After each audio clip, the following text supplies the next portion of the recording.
You're in the Paracast, the gold standard of paranormal radio. And now, here's Gene Steinberg.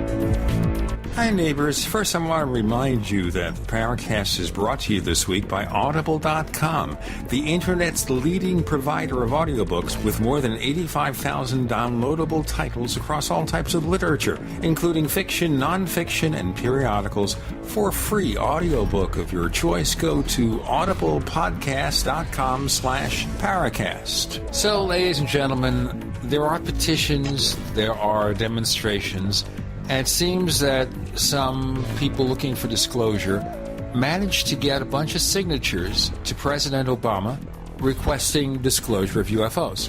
Now, as I recall in the story, they got over 12,000 signatures. Now, remember, the United States of America has 300 million people. So I think you can get 12,000 signatures for anything. Yeah. Any serious or wacky thing that you can imagine, you can get a petition for. So we understand this, all right? But they got 12,000. I guess under those circumstances, you normally wouldn't get a response. In this case, they did get a response from some kind of third assistant flunky bureaucrat. I don't know what his name is, so we'll call him third assistant flunky bureaucrat. The flunky says the usual thing. Well, the government has no evidence that UFOs are spaceships. And by the way, we, of course, can refer you to checking out SETI, the search for extraterrestrial intelligence.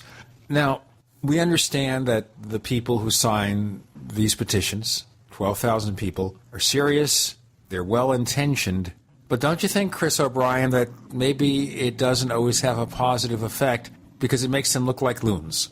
Well, I think there was an interesting article that Leslie Kean wrote here a few days back where she mentioned that the language of the actual petition almost made it impossible for them to sign even if they did have any awareness of, as I think Bassett claimed, an extraterrestrial presence engaging the human race and immediately release into the public domain all files from all agencies and military services relevant to this phenomenon. First of all, whoever said that we're dealing, again, I sound like a broken record, but whoever said we're dealing with an extraterrestrial presence, number one. And number two, how can the president demand the release of information that could possibly have national security implications, for instance? It just seems just ill-conceived, the languaging of the actual petition. I think it was just another attempt at grabbing some headlines, creating some paradigm research group interest, maybe generate a little bit of cash, just keep the PR bandwagon going over there at the PRG. And I think Leslie's points are well taken. You have to write these things in a way that a politician could even consider, let alone get behind. So I just think the thing was doomed before it was even the first signature was signed. The language has so much to do with it. I mean, if they had spelled out reasons to investigate what might be going on with some key cases, maybe they could have gotten a better response, but I guess they should be lucky they got anything at all. It was doomed from the get-go. And it's good to see that there's people interested enough to sign a petition like that. But, I mean, the very fact that the White House, as you said, had a third-tier functionary come forward and sort of publicly deal with this, I mean, that should give Mr. Bassett and others a pretty good idea of what scale of importance this thing, would have there at the White House level. I hope it turns out to be a learning experience for them. Because at this point, where do you go from here? You might be hoping a while. Sure, but where do you go from here? You sent the petition. They said, okay, that was their response, huh? That's the response. That's it. End of story. What do you do from there? Well, you get you get a team together to write this thing properly. Maybe put a clause in there saying if this, reveal information about and then list off the various acronyms that have been used in the government over the years relating to the UFO phenomenon, and say that does not deal directly with national security. Or maybe a petition that acknowledges that these objects are being dealt with in a national security context. I mean, maybe start and incrementally try to pry the door open instead of asking, for the whole shooting match in one sentence. It just doesn't seem well conceived and well thought out. Also can have a negative effect. because all it does is make it look like these are a bunch of loons.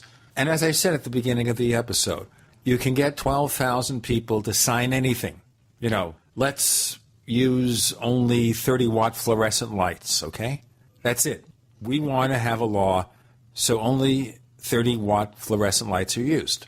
I'm sure you can get 12,000 people out there who are going to sign that. I think you're talking about dim bulbs in the pack, and that's kind of what I was referring to before. All right, you said it, I didn't. Let me get yourself in trouble there. I get in enough trouble as it is. I mean, have a petition. The tax in all packs of tax can only be sharp to this degree of sharpness. I have no idea what you just did. And maybe I was never trying to make a know. play on the dimmest bulb in the pack and the sharpest tack in the pack. It's all right. Well, it was very dim. Yes, that was bad. Okay, somebody's going to complain about now my corny jokes. You see, that's why I haven't given any corny jokes lately. I decided it was better that you give the corny jokes. By the way, just want to mention something here. Our friend Lauren Coleman has recently moved his International Cryptozoology Museum.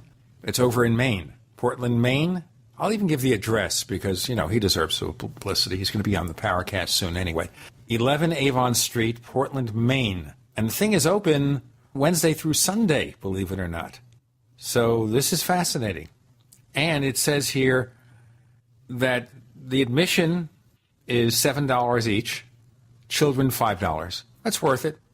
I'd do it. Sure. The only thing is somebody's going to have to pay my way to Maine, but heck, I'm sure we have some well-heeled listeners out there. Oh, I haven't been to Maine in years. That's funny. I lived in New England for a couple of years, long time ago. But I never went to Maine. And, of course, I've never been to Spain. But I kind of like the music. There. I did something bad, okay? Tell me about J.C. Johnson. Oh, boy. Yeah, this is going to be a real fun show. I met J.C. Back in 2007, I believe, or 2008. And I'm trying to remember, was it the first, Norio Hayakawa's first Dulce Bass conference? I'm not even sure what year it was. It may have been 2008. Anyway, I met this very, very intriguing guy who spends quite a bit of time out investigating around the Four Corners area. I think he would call himself, first and foremost, a cryptozoologist. Explain to our listeners what the Four Corners are.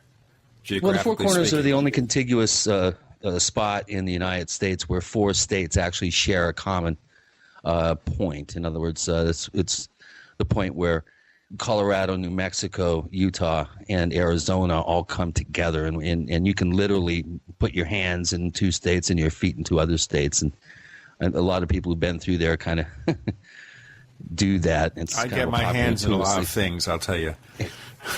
Yeah, you step in it too occasionally, I'm sure. Of course. And he lives in the Farmington area there, which is fairly close to there, Durango rather, and which is two of the bigger towns. He kind of covers that area around where all those states come together. And he does quite a bit of work in the northern portion there of the Navajo Indian Reservation. And there's the Utes, Southern Mountain Utes have their reservation around that area. And he is chock full of interesting cases, stories that he's attempted to, backtrack and corroborate with other witnesses. Strange stuff. I mean, reptiles, huge and possibly large snakes, sightings of packs of small dinosaurs. The list goes on, and we're going to have a lot of fun talking with JC. He's befriended quite a number of Navajo who trust him and confide in him when strange events happen. He's right in the middle of a very peculiar sheep mutilation case with some weird crypto kind of creature that may be responsible. And he's a fascinating guy. J.C. Johnson coming up next on the Paracast.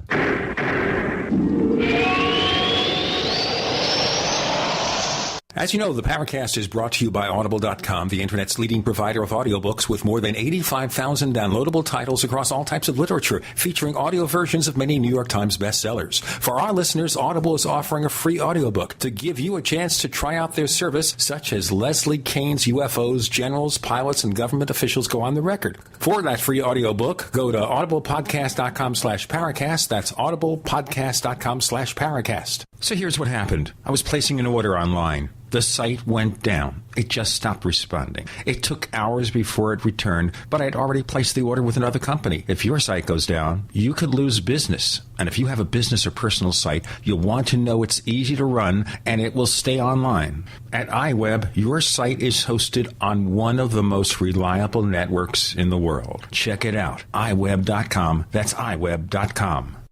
Nick Wadena with Midas Resources. If you have an IRA or 401k, did you know you can turn that nest egg into a physical gold and silver nest egg? Do you know what kind of specific precious metals are allowed by law to be in retirement accounts? Did you know that you can take physical delivery of these precious metals? Would you like to know more? It's a fact. Stocks and mutual funds have been a wild ride, and many people's retirement funds have taken large hits. If you put $100,000 in gold in January of 2009, it would be worth over $200,000 today. If you put $100,000 in silver, then it would be worth over $300,000 today.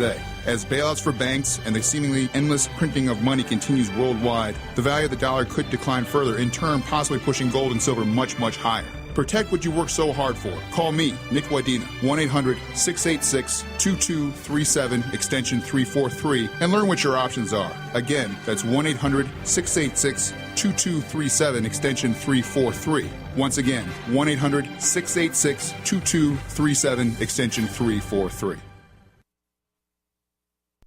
George Washington said, "Government is not reason, it is not eloquence, it is force, like fire. It is a dangerous servant and a fearful master."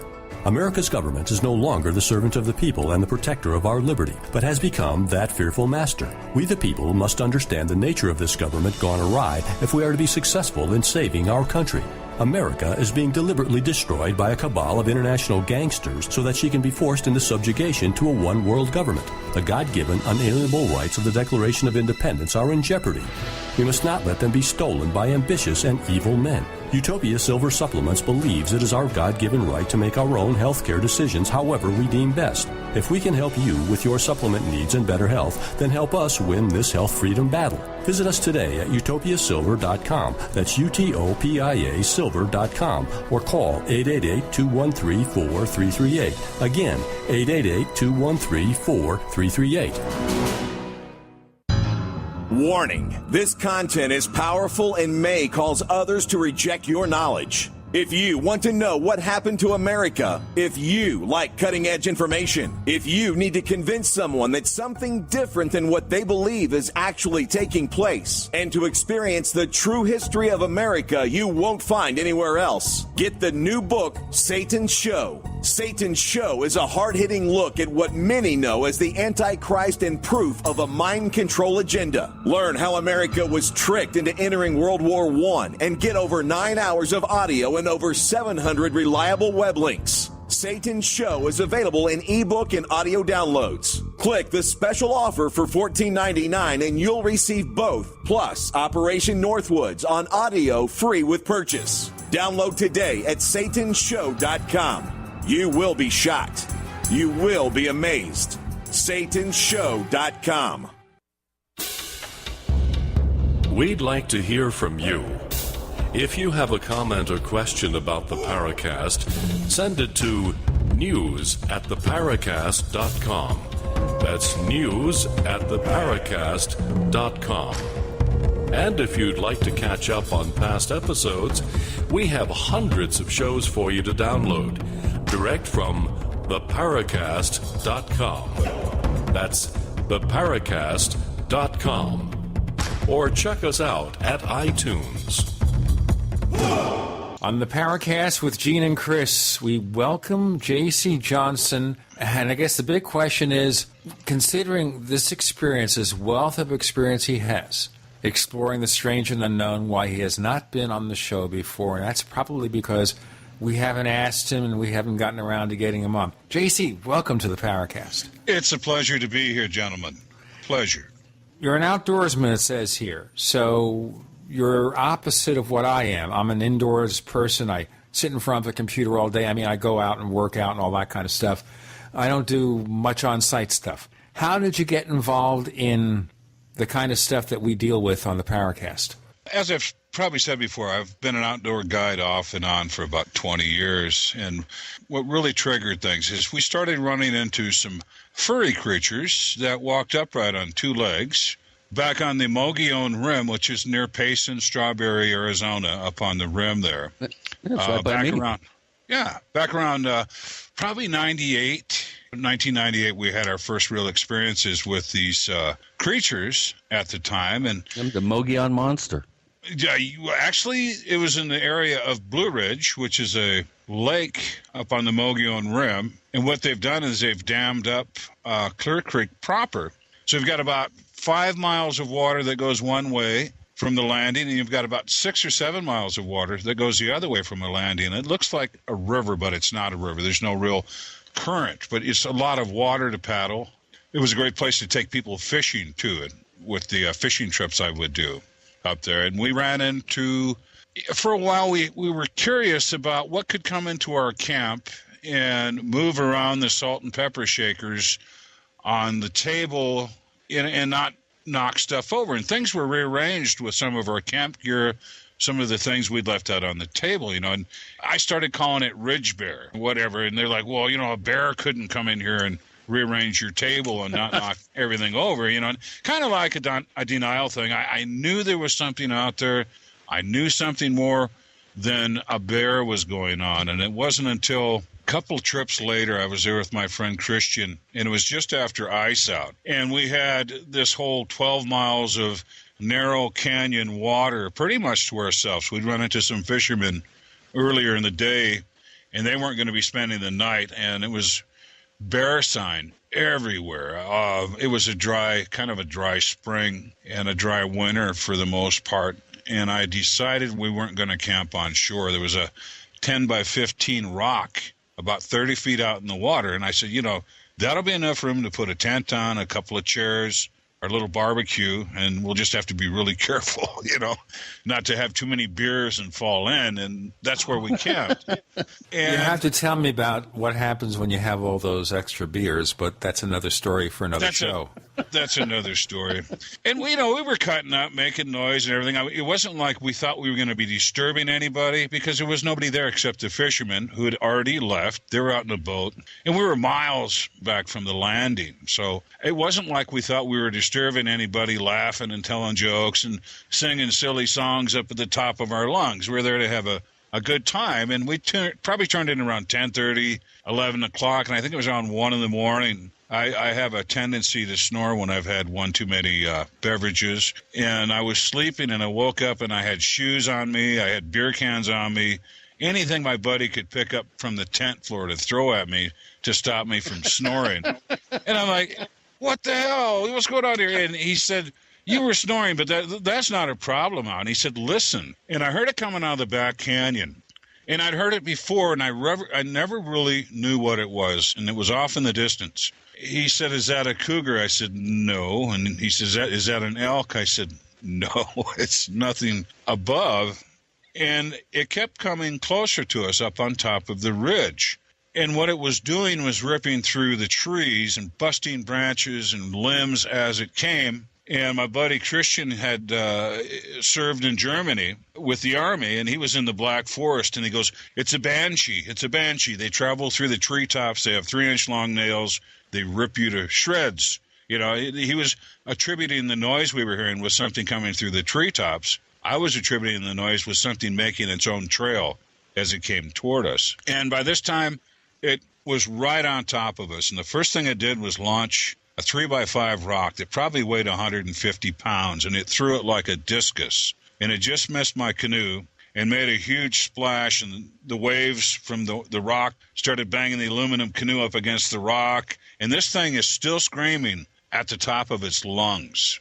And as we stick our heads out of the tent door, he starts picking up forest debris and pelting us with it. Not really hard, but enough that, ow, ow, ow, you got pine cones coming down, you got little rocks and whatever forest debris it could pick up. So we retreated back into the tent, and we're just kind of watching the ridge. And this thing would scream, just a long, drawn-out, horrible, blood-curdling scream. And when he finally took a breath, it sounded like a 300-pound lung filling up. Just huge. Sounds like he has asthma. Yeah. Then he started screaming again. He finally left. And we went up. We were terrified the rest of the evening, obviously. I was going to say, I bet you probably had some issues with cleaning out your drawers the next night. We climbed up to the top of the ridge the next morning, and we saw the way he came in, and we saw the way he went out, because he made a trail each time. And when he did finally leave that night, we could hear him for miles. Every now and then he'd let out a yelp, and you could just hear him smashing through the forest. So I think sometime during the day, we probably disturbed him while he was sleeping or something of that nature. Come to find out, there were a lot of stories coming out of that area. Oh, yeah. Blue Ridge Reservoir, as we investigated and looked into it, there were lots of stories. And my friend, he kept calling it a banshee. And it's mythological at this point, but the Blue Ridge Banshee is what we talk about when we talk about the furry ones over there, the Sasquatch, near the Blue Ridge area. We had quite a sighting that I've related on the program a couple of times at the Fort Apache Indian Reservation back in 2007, where actual Apache law enforcement officers in uniform went before the media and did talk about a very interesting peeping Tom sighting of Bigfoot that was seen looking in the window of a Indian couple's house and left tracks around. And we've had reports further west of here in the Williams area and also around Seligman. There's been some reports within the last 4 or 5 years. So, hey, welcome to the Mogollon Rim and I guess the Mogollon Monster, as the locals call him around here. He made his appearance known, and I guess you did disturb him. I've never heard of the vocalizations that you're describing attributed to this particular form of Bigfoot, or this, I guess, kind of regional version of him. You could honestly, the decibels coming from this creature could give you permanent hearing damage. Yeah, I'm serious. So next time you don't have to go to a rock concert, you call up one of these creatures. We have J.C. Johnson. We're exploring strange and unusual creatures with Gene and Chris. You're in the Paracast.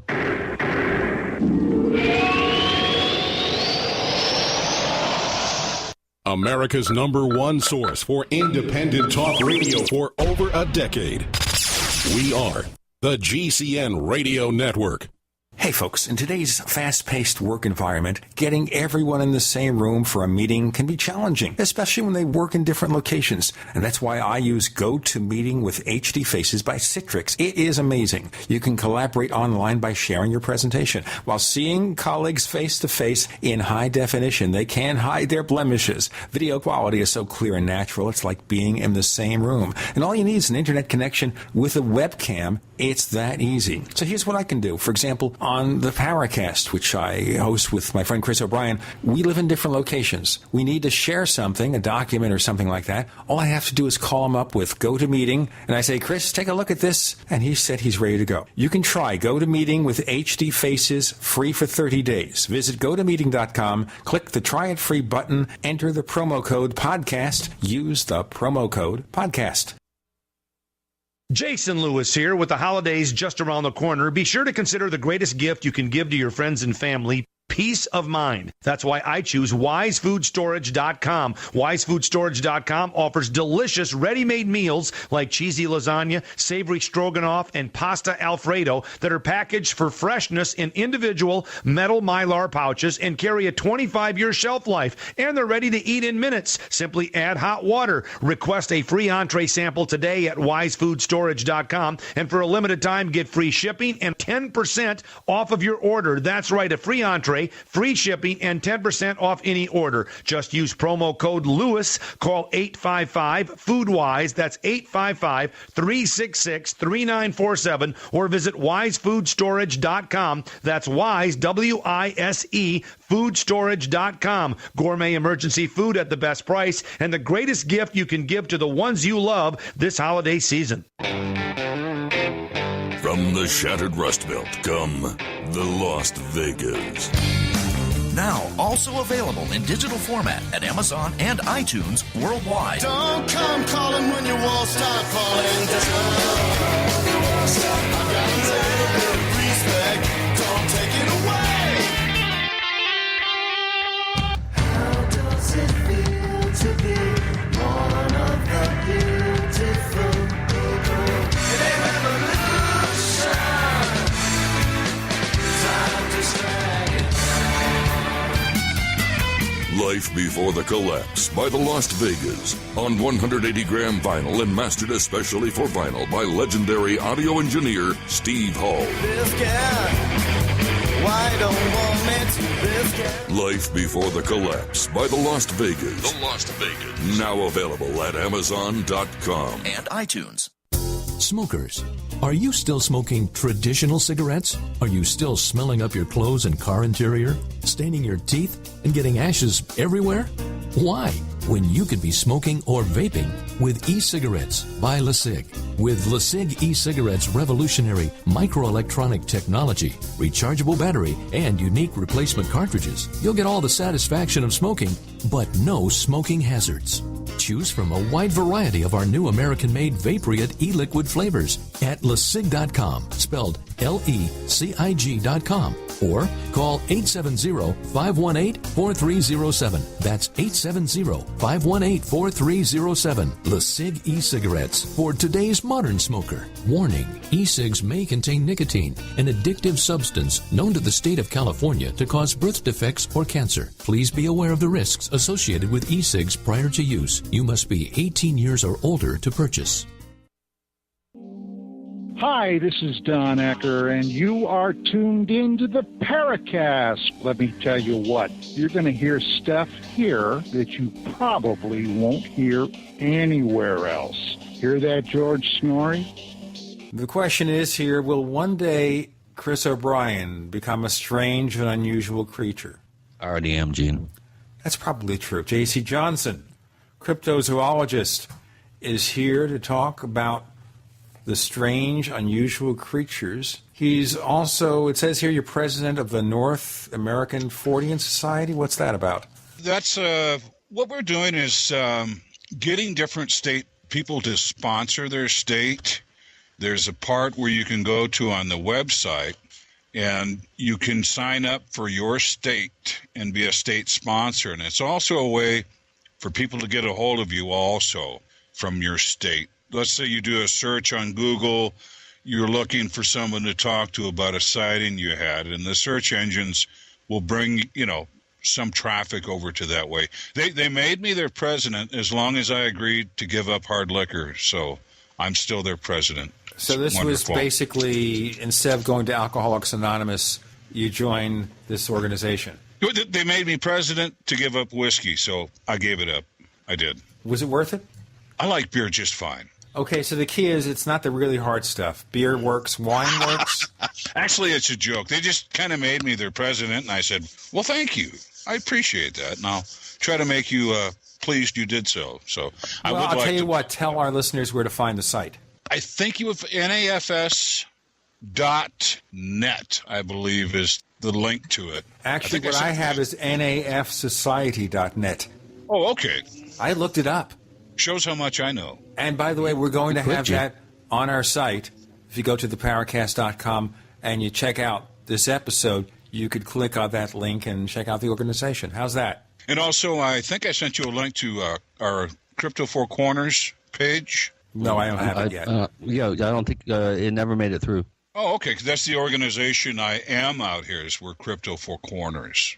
Crypto as an unknown, Four Corners as in we're sitting right in the breadbasket of Arizona, Colorado, New Mexico, and Utah. I can go for this. It sounds like fun, though. It really does. Okay, let's explore more creatures. Okay, so you have this banshee or whatever you encountered.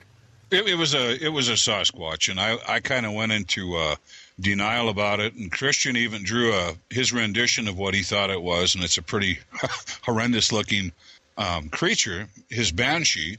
And I was thinking, this was a Sasquatch. And this is back in 1998, 99. In my mind, Sasquatch was a Pacific Northwest thing. I did not expect to find them in Arizona. Right. Well, did you notice any really good physical evidence, such as footprints, maybe clumps of hair, any sort of droppings? Obviously, at this point, you're not really an investigator. You're an experiencer. But what about the experience? I mean, you've seen this thing making tracks through the forest. Were you able to really determine its size? Did you see any branches that were at a certain height that would indicate its apparent size? Any sort of sense of that? I think we found branches probably 15 feet up, fresh breaks, maybe a little bit higher. Just some impressions in the ground. He didn't get into any real muddy situations to leave us a pristine print, and plus you've got all the pine needles. Now, on further visits there to Blue Ridge, yes, we did find tracks and things of that nature, just to kind of further verify the fact that we had something there that we didn't expect. Obviously, this was a kind of a life-changing experience, I would think, for you. I can relate to that. Kind of a PTSD from that experience. But, I went on, and all I saw was this great, big, huge, silhouetted shape with a sliver of moon. I couldn't make out great details, but it was big. A blob squatch. Now, the big question here is, until you had this up-close and personal encounter with this Bigfoot-type creature, had you considered this as a possibility before? No.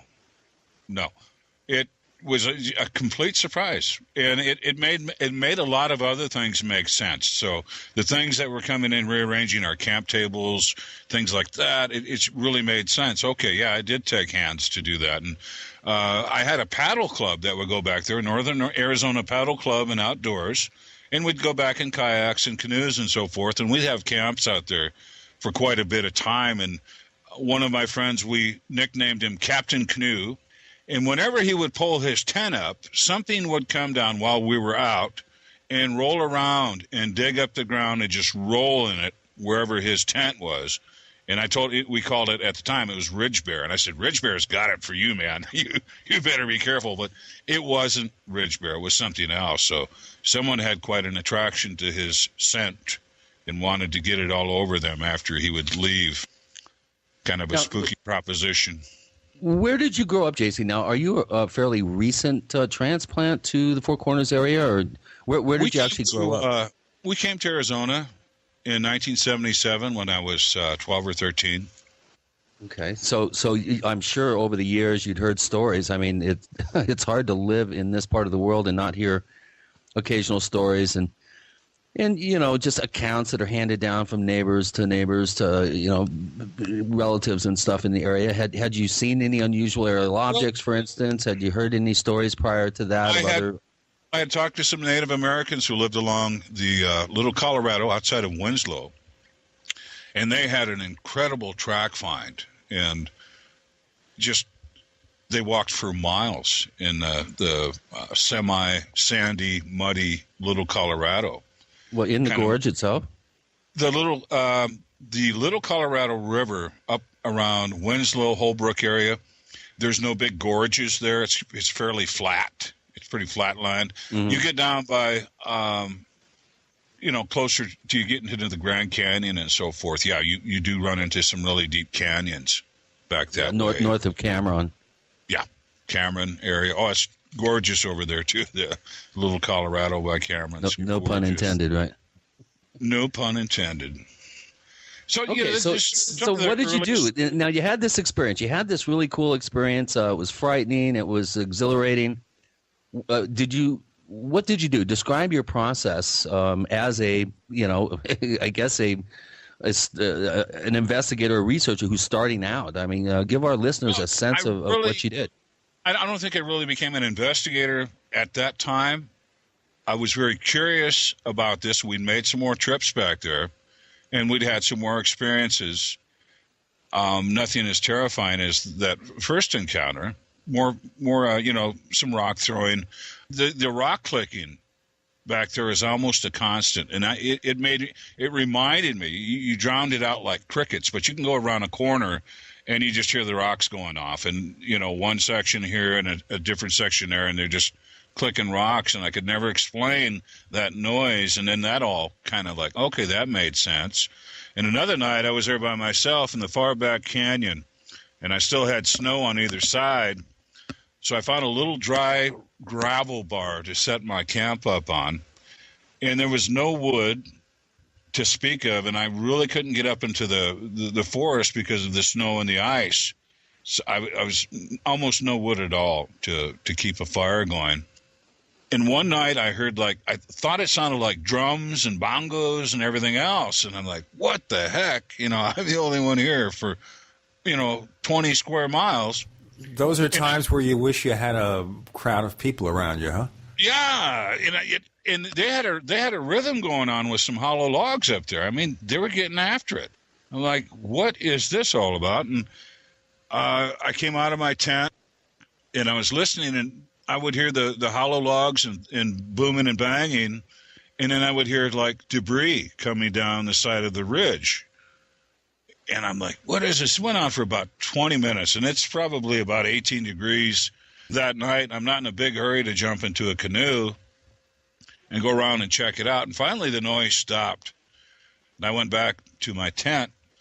The next morning, I was going by in the canoe, and I was looking up at the ridge trying to figure out what was going on, and I started running into all these logs floating in the water.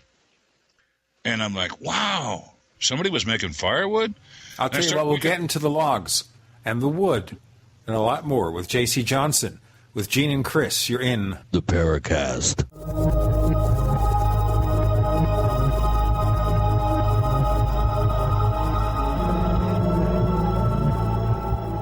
Are you tired of searching for great talk radio? Something more important. Search no more. We are the GCN Radio Network.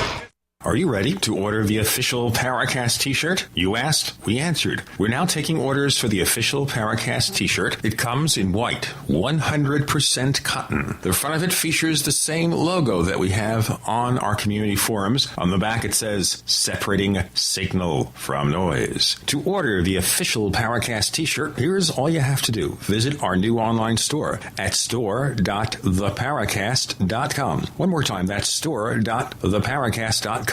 You can use a major credit card to place your order for the official Paracast t-shirt. Hey neighbors, we have one more thing to talk about, and that's more merchandise at the official Paracast store. We have hats, we have jackets, we even have a flip video camcorder customized with the Paracast logo at the official Paracast store. It's all now available at the official Paracast store, store.theparacast.com. What nutrition are you missing that's leading to the 4 major diseases? Cancer, arthritis, heart disease, and Parkinson's. There are at least 80,000 medical studies that show a lack of the protein glutathione to be linked to cancer, heart disease, Parkinson's, macular degeneration, lung disease, digestive diseases, diabetes, Alzheimer's, ALS, rheumatoid arthritis, and lupus. In all, at least 68 diseases. What is the number one food by which your body is most empowered to increase its glutathione production? It is undamaged whey protein from grass-fed cows. One World Whey is truly the first undamaged whey protein. All other whey protein powders are damaged by heat, chemicals, and filtration. One World Whey is the most life-giving whey protein powder ever produced. Call 888-988-3325. That's 888-988-3325. Or visit oneworldwhey.com. That's oneworldwhey.com. What happened, man? You used to be energetic, happy, and wow, did the ladies love you. Now you fall asleep on the couch, irritable, and out of shape. Don't be that guy.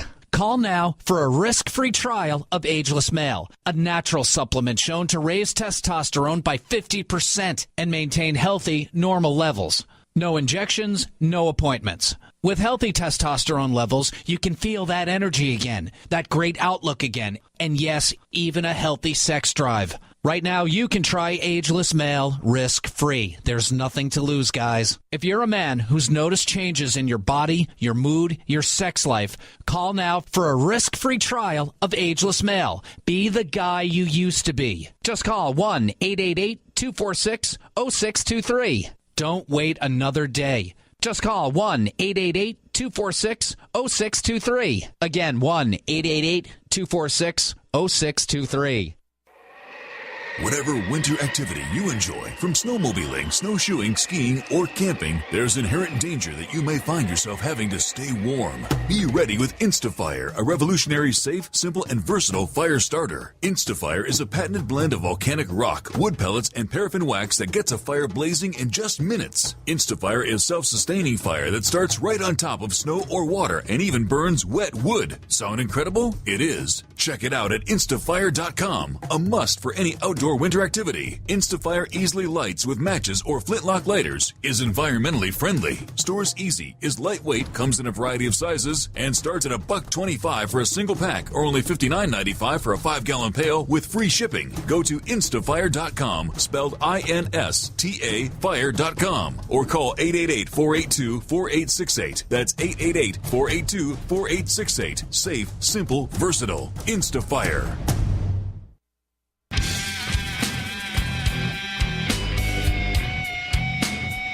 This is Kurt Sutton, the author of UFO Mysteries, and you're listening to the Paracast.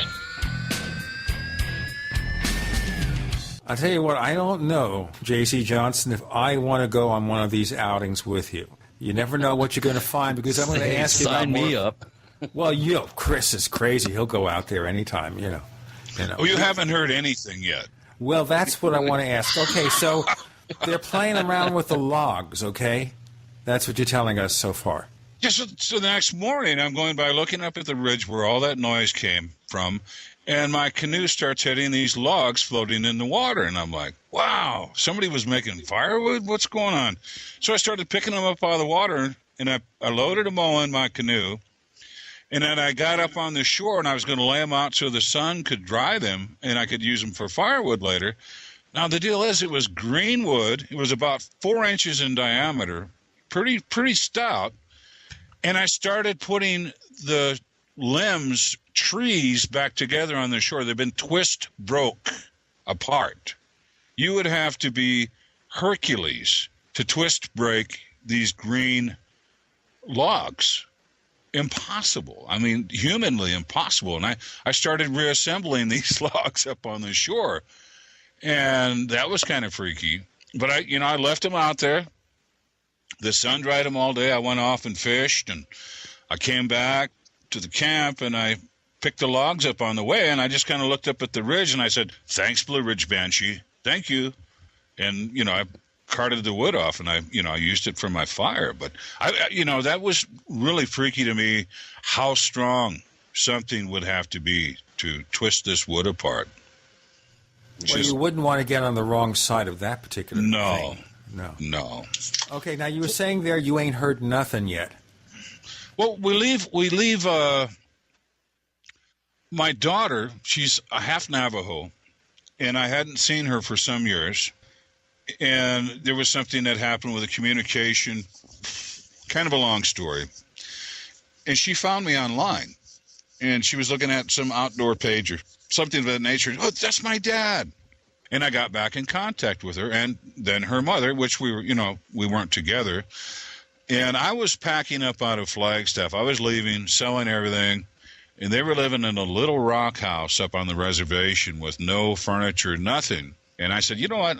I'll just drop off all my furniture." I think I was going off to Idaho to be a river guide or something. I really didn't know what I was going to do, but I came up, got with my daughter again, enjoyed her again, and then about that same time, some people who had been suing Navajo Dam about the releases won. And Navajo Dam had to guarantee 500 cubic feet per second of water coming out of the dam for downriver through the reservation all the way to Lake Powell. And I'm like, wow, that changes a lot of things. You got guaranteed flow almost year-round, plus all the runoff and everything else. So I started exploring this river from Shiprock down to Montezuma Creek, quite a few miles, and it's the non-commercial sections. And eventually we put together a little river company called Crazy Canyon Tours through the tribe. And I brought one of my friends up from the Verde Valley to help me run it. I used to run the Verde a lot, especially the wild and scenic section down there below Beasley Flat. I'm sure Chris is familiar with that area. To make it more descriptive to our listeners who would like to visit this area so long as they are not attacked by a Sasquatch. Oh, so many amazing stories off the Verde, too. We ran into phenomena down there over the years that I can explain now later. Just amazing things. Well, let's go into some other cases and phenomena. But one thing that Chris was mentioning to me, that you once saw a gigantic snake, and I was thinking of this movie Anaconda with John Voight, and I forget who else was in it. Jennifer Lopez, I bet, was in that movie. And we think of this 40-foot snake or something, but you saw something like that in reality, right? Yeah, we had, this is back with the river tours, and we were doing a day trip for some folks, and my ex-wife was guiding with me, and my partner up from the Verde Valley was up here. He was running sweep, I was running point, pretty much, and my ex-wife comes paddling up on me, and she says, there's a snake chasing me, and I stuck my hand in the water. It's early March, maybe 65 degrees out. The water is about 37 degrees. Really I said, cold. I said, there's no native water snakes to the San Juan Basin, dear. She said it was a snake. And I said, come on up. So we beached the kayaks a little bit. And I saw the nostrils coming through the water. Then they dived. And I go, that could have been a beaver. It could have been an otter. She goes, it was a snake. And I'm like, okay. So I light up a cigarette, and her arm is hanging over the side of her kayak. His head must have been right there in between our two boats because he dived. And when he dived, an 18-inch coil came up out of the water and slimed her arm. And that's when I was like, snake! And we've got all these... No, wait a minute. Now, you say 18-inch. You're talking length or diameter? 18-inch around. Yikes. That and would be kind enough of a black snake, I don't want to say python or anaconda markings. It's probably something I really haven't seen before. But some type of pattern on the snake. I really can't, it's similar to like a python or, that type of marking. You're thinking, well, it's a repatriated python or somebody let one of their pets loose and it's down here. They Not in 40-degree water. Yeah. And this thing seemed to be impervious to the cold water.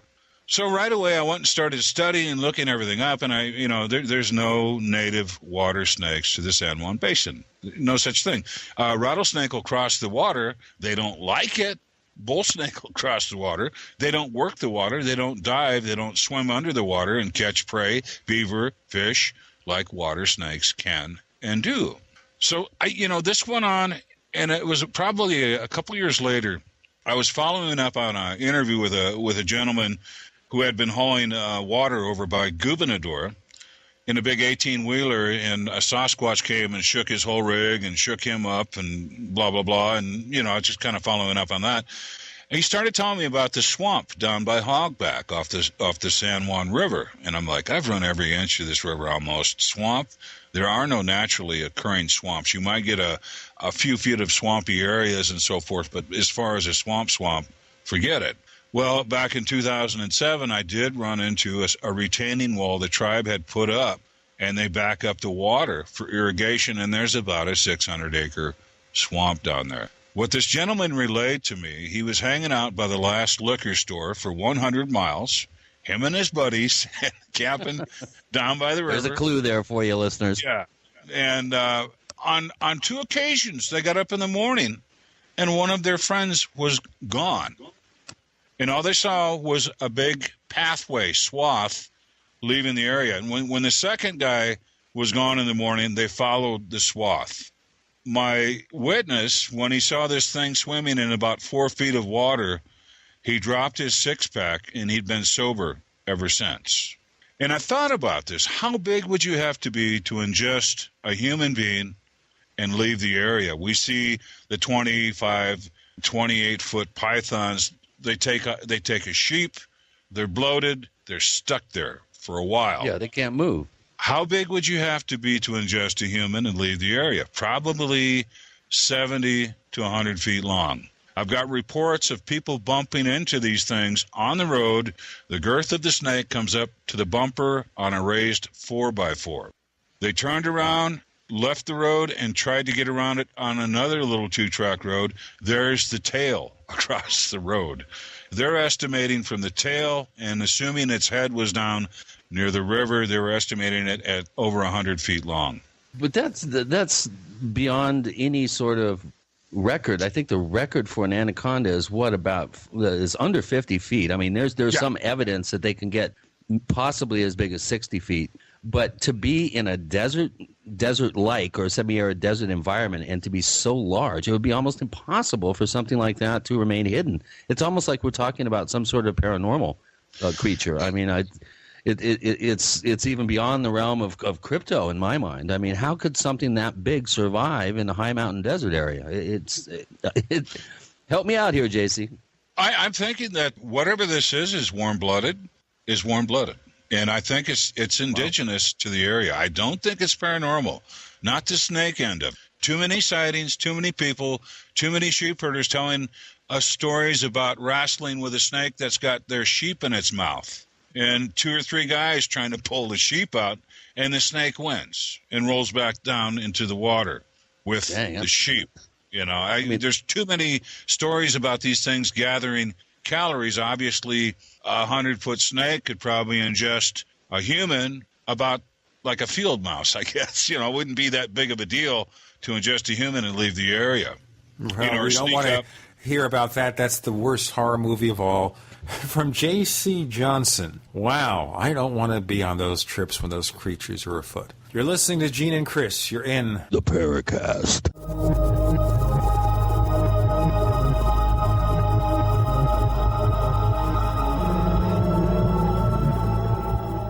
The GCN Radio Network, providing the world with hard-hitting talk radio. GCN. Great talk radio starts here. Hi, this is Ted Anderson. If you own an Apple iPhone and love to listen to your favorite programs on GCN, I've got good news for you. I'm proud to announce that GCN has a brand new iPhone app available for our dedicated listeners at GCNlive.com. Listen to your favorite hard-hitting GCN programs live or on demand right on your iPhone. And the best part? The GCN iPhone app can be yours absolutely free. Download the iPhone app today by clicking on the banner at GCNlive.com. Again, that's GCNlive.com. Hi, this is Ted Anderson. Have you ever wondered why banks, stockbrokers, investment advisors want to talk about gold IRAs? They've been available since 1986, yet the financial industry won't recognize the value of gold for your retirement. Gold has outperformed paper investments, yet no word about IRAs. If you would like to have gold for your retirement, call 800-686-2237. Don't get left behind by rising inflation and low returns. Call 800-686-2237. Secure your future and call 1-800-686-2237.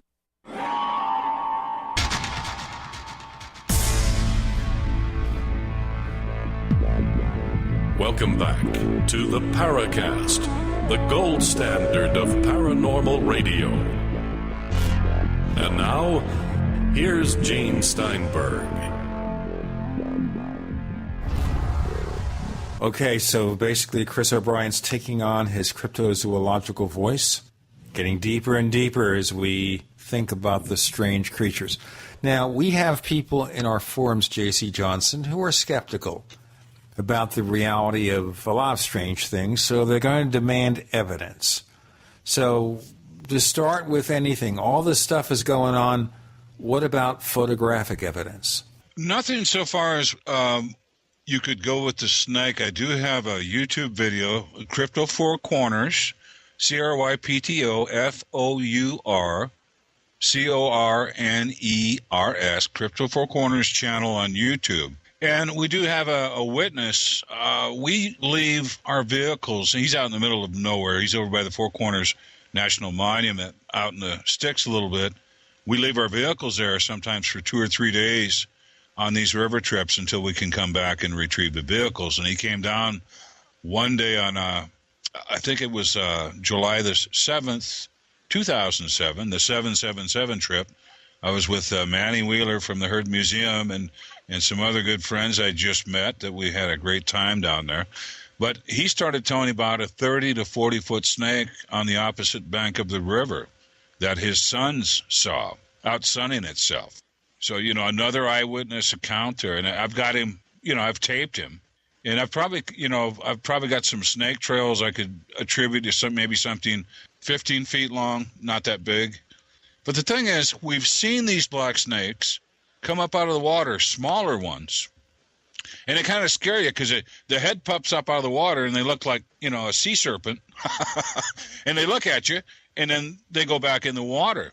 So, I don't have to catch one of these leviathans. I can catch a smaller one of these snakes. Well, that would turn scientists on their ear because there are no large, snakes in the high mountain desert areas. I mean, timber rattler is about as big as you're going to get. They may get 10 feet, but I've seen one 8 feet. It's probably the most terrified I've ever been in my life. I almost stepped on one. So there are large rattlers, pit vipers, but what you're describing is so off the charts in terms of scientific believability. I mean, your average, biologist would say you're crazy. There could never be something like that. Yeah, and even a rock python. If a rock python wintered here, he would get up under the bank, and a rock python might make it here the winter. But I really can't see a cold-blooded creature using the water the way these snakes are in the wintertime and so forth. It's unfathomable, something cold-blooded to be in near freezing water temperatures and be able to move around and navigate. It makes me scratch my head too, believe me.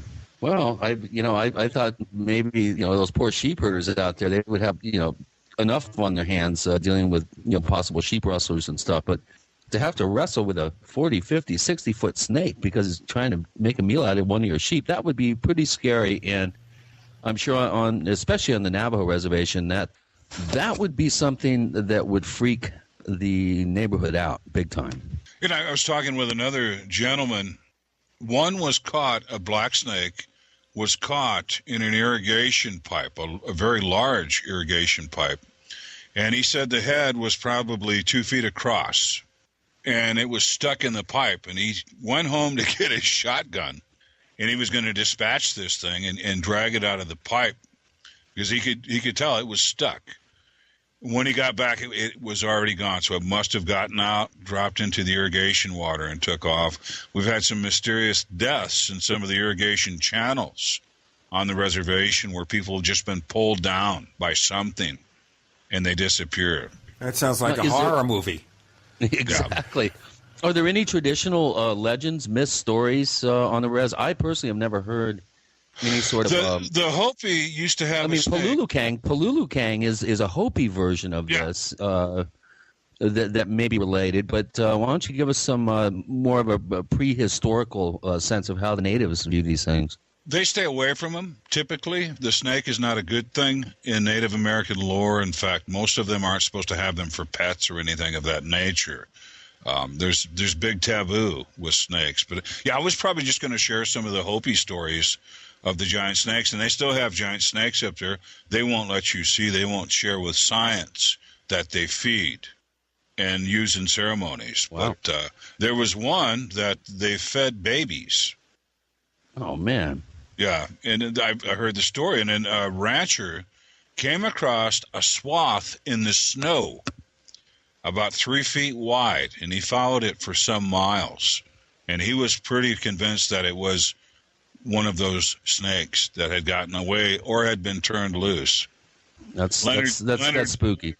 Leonard Dan has a contact with the Laguna Pueblo people. Chief Dan, Leonard Dan, he's Navajo elder. Known him for about 20 years, married in with his stepdaughter 20-some years ago. So we're not married anymore, but I've known him that long, and I've got to travel the country with him. He could track a cricket through the snowstorm. He's just amazing tracker and amazing knowledge and wisdom. But he was talking with a rancher over by Laguna Pueblo, where two of the riders over a period of time did not come back, that were out working the cattle and such, and all they found was some of the horse tack and saddles, and they said they looked like they'd passed through acid. The story goes, he finally trailed this thing, and he went and got a bunch of help from his family to kill it, but it was some type of snake in the 100-foot variety, and it had taken horse and rider. When I hear this, I'm thinking here, all this stuff is going on, people are getting killed. Why isn't the scientific community coming over and investigating and figuring out what is going on? I think all we can do is make the best case for what's going on out here, and we've probably got well over 30 videos up on the YouTube with different investigations, different genres, and things like that. We're just making a good case for what we're doing here. Now, a lot of this stuff never makes it off the res. No, Native Chris, American reservations. Oh yeah, that's so good. I was watching Chris on a video. I think he got taped about the same time I was taped up there at the Dulce conference. But I remember Chris talking about, I'd like to write a book about skinwalkers, or just something about skinwalkers. I can't get anybody to talk. And with our documentary, Navajo Skinwalkers and Legends, we do have quite a few on cameras with people and talking about the genre and what they saw. Well, that's a whole nother thing. That brings up a really interesting sort of topic here. Let's talk about skinwalkers a little bit. First, why don't you go ahead for our audience and define what a traditional skinwalker is, and then look at how this particular term has been kind of morphed into the modern era. And describe a couple of your cases. I mean, this is fascinating material, and not for the faint of heart, I must add. The skinwalker, we'll go back with the Dene, the Navajo. Once upon a time, the skinwalker worked with the Dene, the Navajo. They would take a shape and go spy on the conquistadors, the Spanish. Take a shape, meaning they were shapeshifters. Yes. Okay. Yes. So they could basically turn themselves into anyone or anything. I think they're limited on that, and I think it's their study, their case study of whatever it is they want to emulate, whatever animal they want to emulate. I think they're somewhat limited. I don't think you could go from a grizzly bear to an elk to a coyote. I don't think they have that ability. I could be mistaken. But they would spy on the cavalry also and come back and tell what was going on, what they understood, where the attack was going to be, things like that. They used to work with the Dene, the Navajo. When we go to Fort Sumner, when the Navajos are all rounded up and incarcerated, the ones they could catch and capture, they learned the white man ways. In fact, your traditional blue velvet dressing of the Navajo isn't their tradition. It's the color of the cavalry. And that's, you see them dressing like that with that blue color. They got that from the cavalry. The skinwalkers being defined, explained by J.C. Johnson. You're listening to Gene and Chris. You're in the Paracast.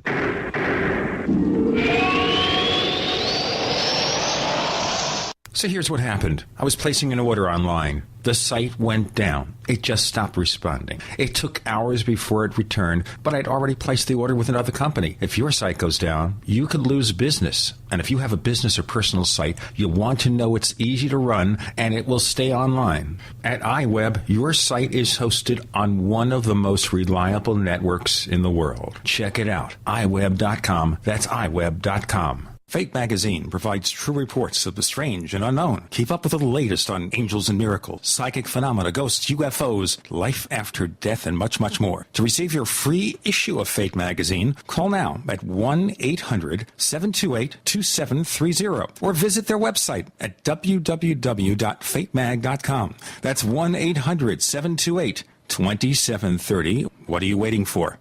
Your fate awaits. When making important financial decisions, you should always know the facts. That's why Midas Resources is willing to pay you to read the facts. Midas Resources, a team of hand-picked financial specialists with decades of financial experience who are ready to provide you with state-of-the-art, up-to-date financial services. Midas Resources offers a host of services and stands behind their products. In fact, if you call and order their free Midas report, Midas Resources will pay you.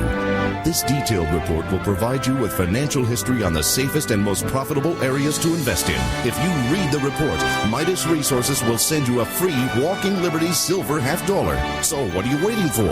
Get the facts and call Midas Resources toll free at 888-292-2709. That's 888-292-2709. And remember, if you read the Midas report, you'll receive a free Walking Liberty Silver $50.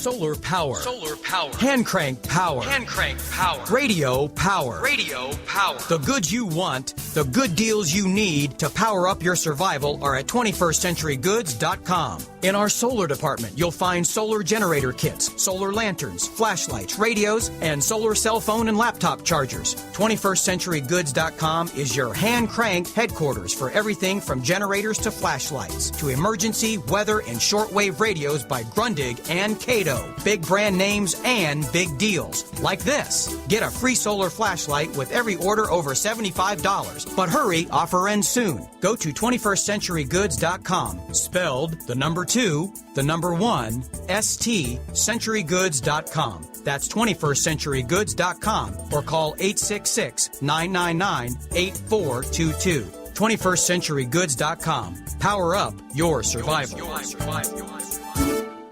With the economic bad news getting worse each day, are you ready for the hard times ahead? This is Alex Jones with a special self-reliance report. I've said on this program before that studies show that in a true crisis, 8 out of 10 people will remain sheep-like and passive, frozen like deer in headlights of an oncoming car, waiting for others for help. 1 out of 10 will actually panic and endanger family and friends as they melt down.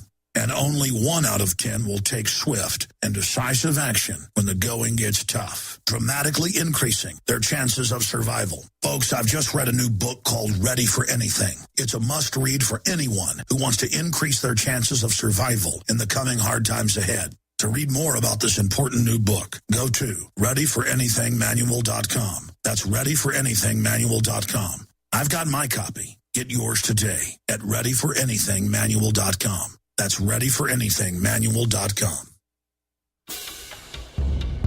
We'd like to hear from you.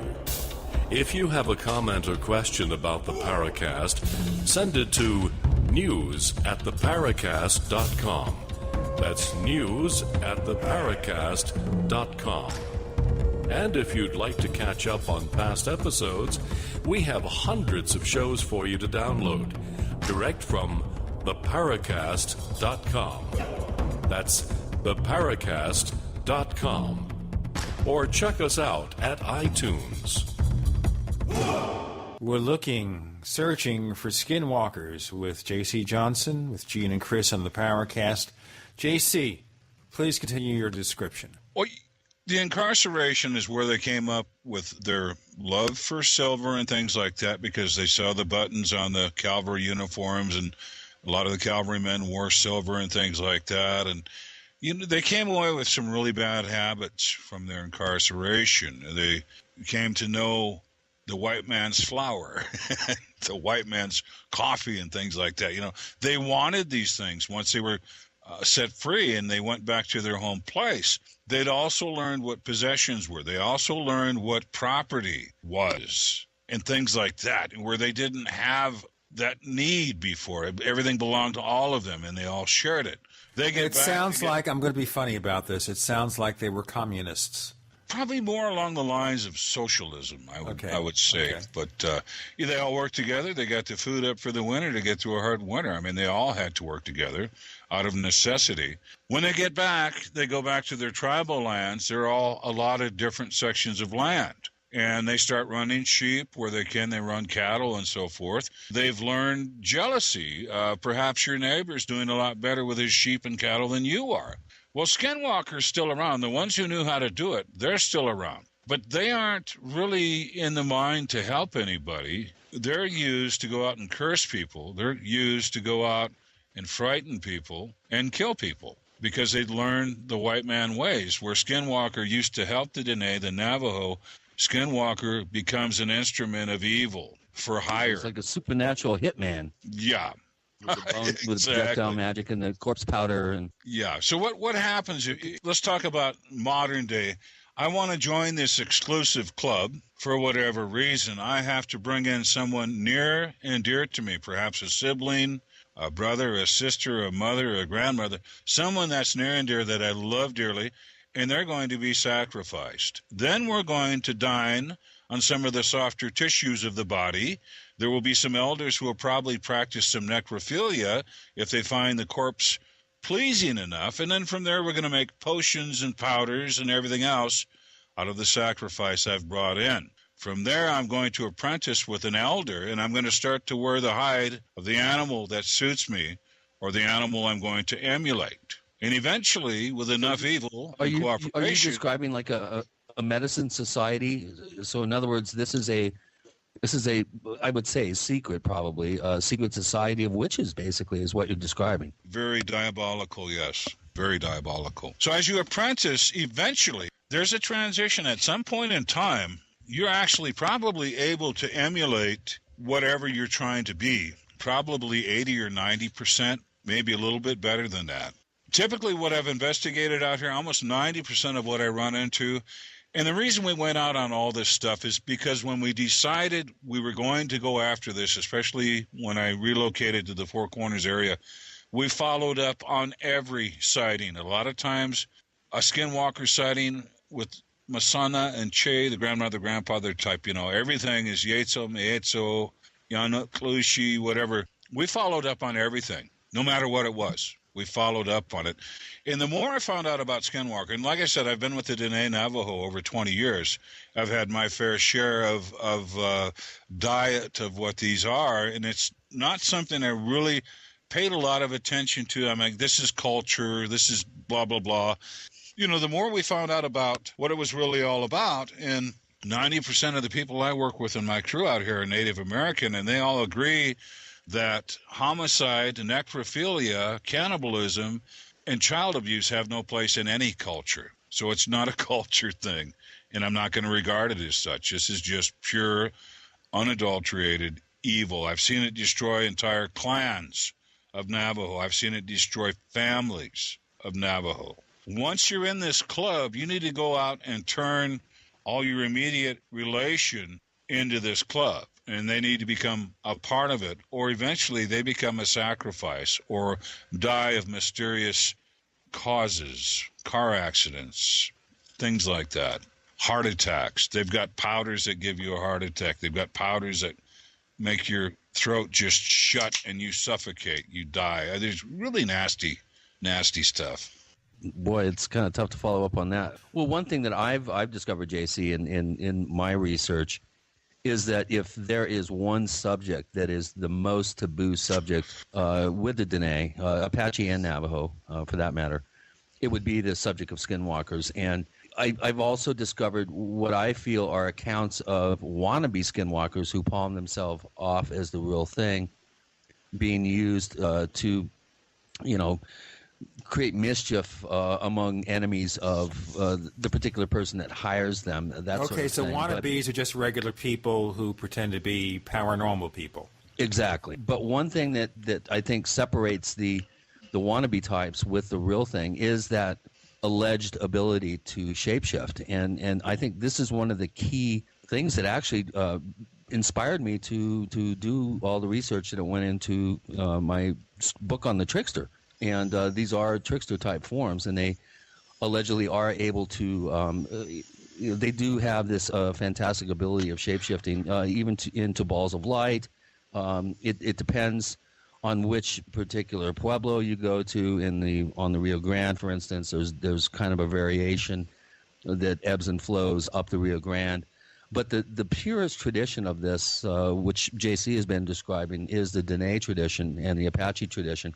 And why don't you describe to us some of the cases that you've actually gone out on?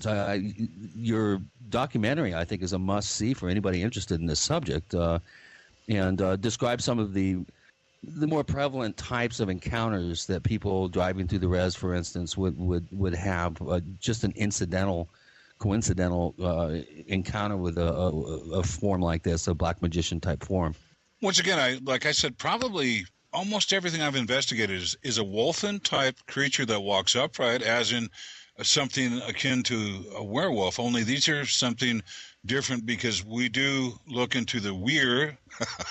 The weir is a Caucasian thing, almost exclusively a Caucasian thing, as in werewolf. That's another story. All right, that's an interesting question here. Why only white werewolves? Why not black or Asian werewolves? Well, I'm sure that's the possibilities too, but it's been our experience. We found a weir track on the reservation a few years back, and it just really struck me funny. Well, what are they doing out here? And the skinwalker avoid the weir. They don't have anything to do with them. They're all evil. I mean, they can probably get together and sit down with some at an evil bar somewhere. I don't know, but, you know. Evil bar. You know, I want to tell you something before we go on. I'm listening to this discussion about all these creatures, and I'm thinking the TV show True Blood. You know, because all these creatures are just part of the environment. You don't think about them. Of course, in True Blood, you have vampires and werewolves and shapeshifters and heaven knows what. Heaven knows what kind of creature we're going to be exposed to next with J.C. Johnson, with Gene and Chris on The Paracast.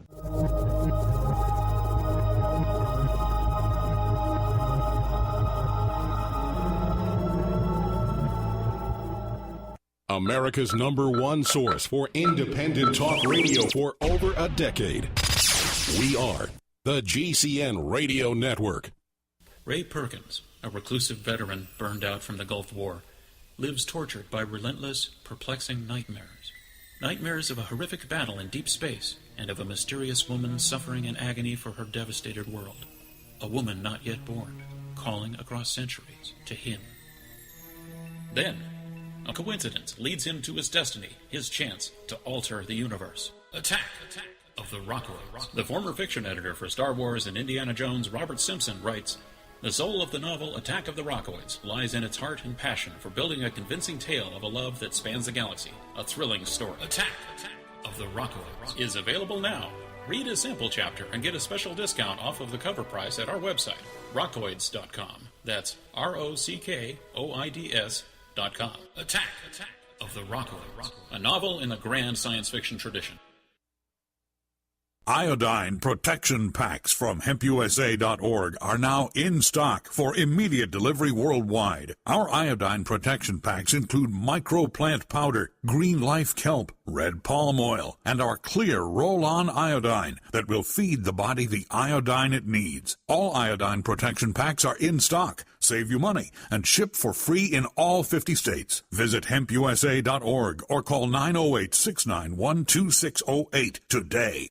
HempUSA.org has a revolutionary wonder food for detoxing the body and rebuilding the immune system. Microplant powder can help unclog arteries and soften heart valves while removing heavy metals, virus, fungus, bacteria, and parasites. Plus, it cleans and purifies the blood, lungs, stomach, and colon. Keep your body clean with microplant powder. Visit us at HempUSA.org or call 908-691-2608 today.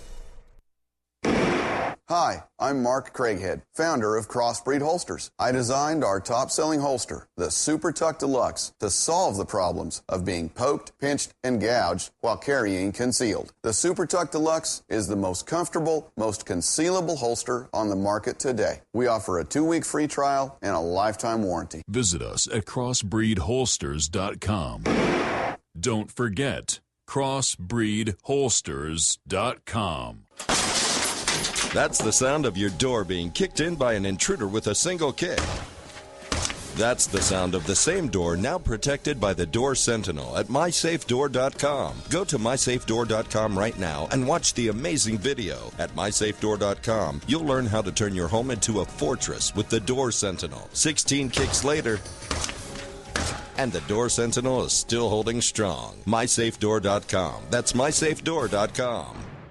Positive results from satisfied customers of Heart and Body Extract continue to pour into our website, hbextract.com. This is Al from New Jersey. One day I saw your ad for Heart and Body Extract. and it mentioned that it would help me with angina, so I decided to order. I figure I had nothing to lose. Heart and Body Extract supplies your body with everything it needs to balance itself and maintain optimal heart and circulatory health with no negative side effects. I took the formula 3 times a day as directed, and I kid you not, within 4 days my angina pain was completely gone. Order HB Extract by calling 866-295-5305 or online at hbextract.com. That's 866-295-5305 or hbextract.com. I could not believe it actually stopped the pain. Heart and Body Extract actually works. This is just an amazing product. Even the numbness in my hands is completely gone. Heart and Body Extract for a long and healthy life.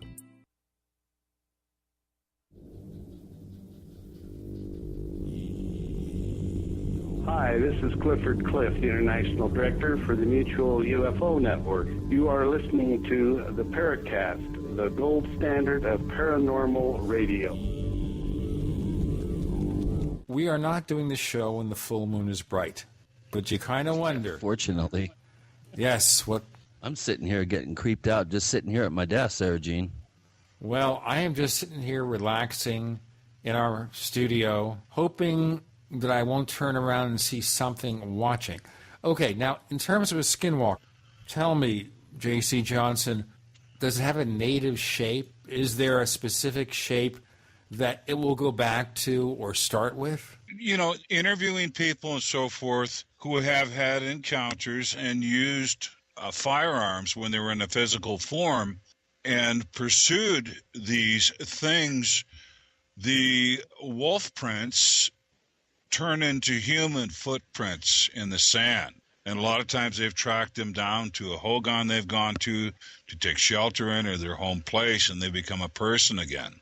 This is a concern of ours. If you're really careful what you shoot out there, you don't know if it's going to turn back into a person. And the other question would be, when you talk to a person, how do you know it's not one of them? Exactly. And that's why Chief Dan, Leonard Dan, it's like, be careful in a crowd. They'll go throw this powder on you, or they'll put it on your popcorn.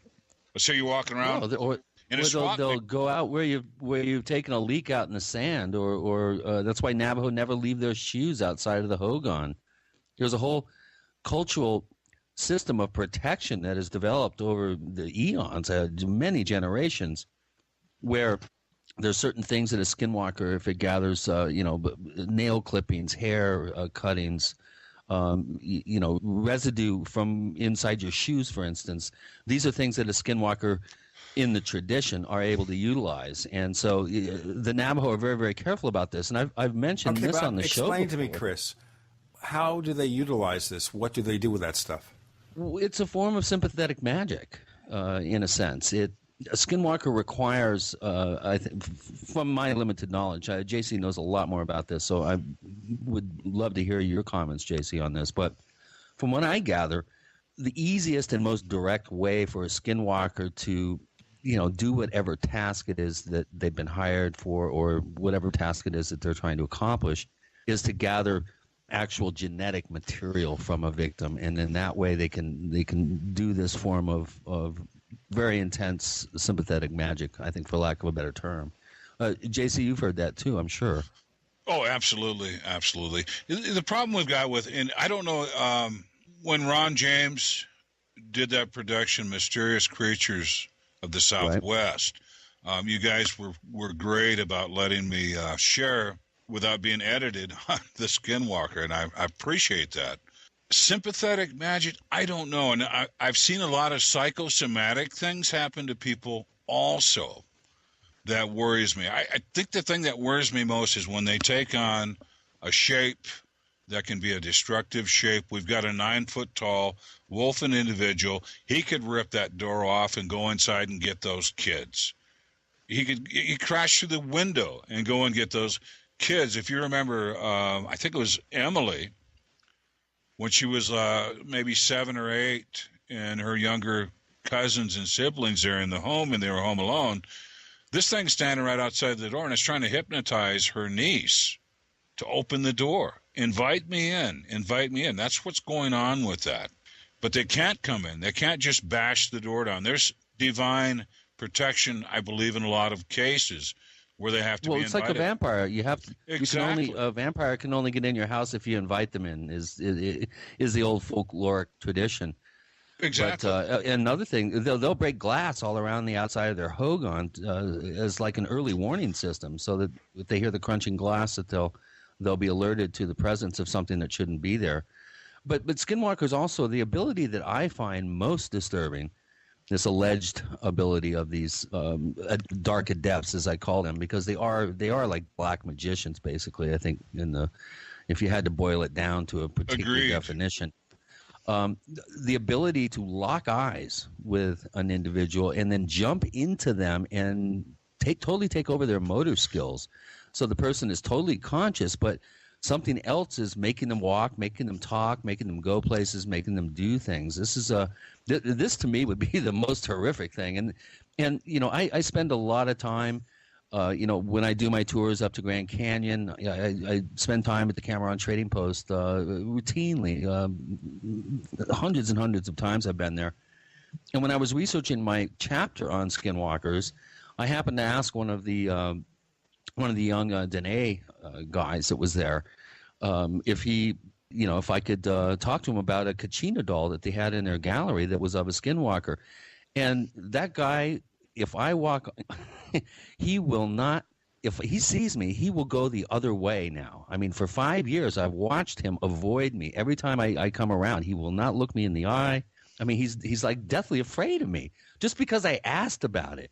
And then I found out from one of the other workers there that he was actually in training as an apprentice medicine society trainee, and that was the worst thing that I ever could have said to him or even mentioned to him. Oh, he says he will never, ever talk to you again. He'll avoid you. And this guy works in retail.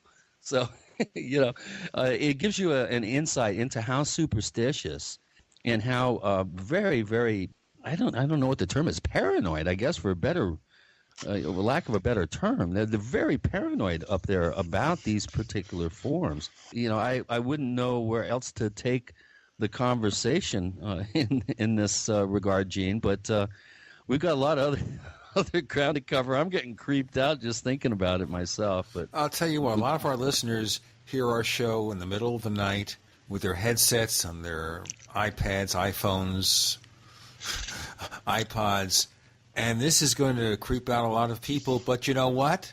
We're going to have to do it. If there are such creatures as skinwalkers and Bigfoot and big snakes running around loose, we have to talk about it. So are we safe, JC, if we're in the big city?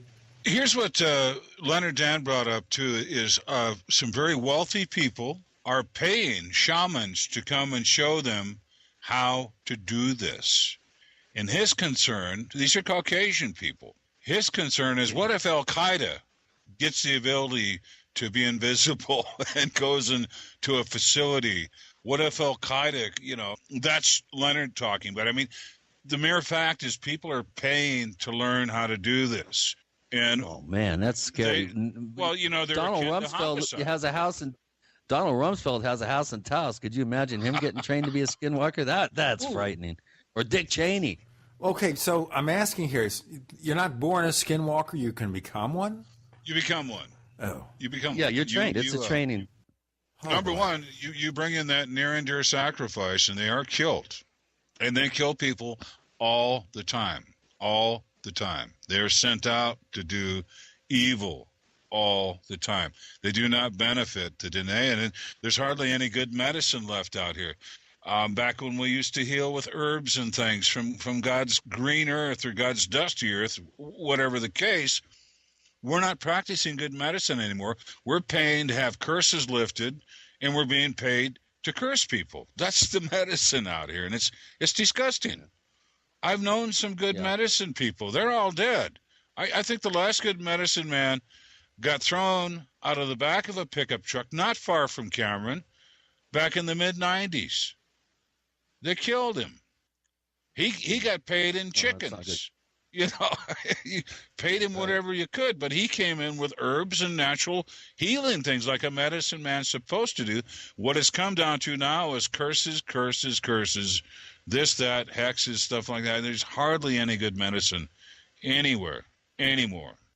Yeah, on the res, of course, we got to qualify that. And this again, Gene, we do have to remember that the Dene people, the Apache and Navajo, are very superstitious. I mean, we're talking deeply ingrained fear and mistrust of strangers. This is something that has been building for generations in terms of the traditional knowledge being passed along and it gaining power. The I'll very tell you fact what, that these we people have believe some in power. this is We powerful. We have to accept the power of our sponsors. We're talking to J.C. Johnson with Gene and Chris. You're in the Paracast.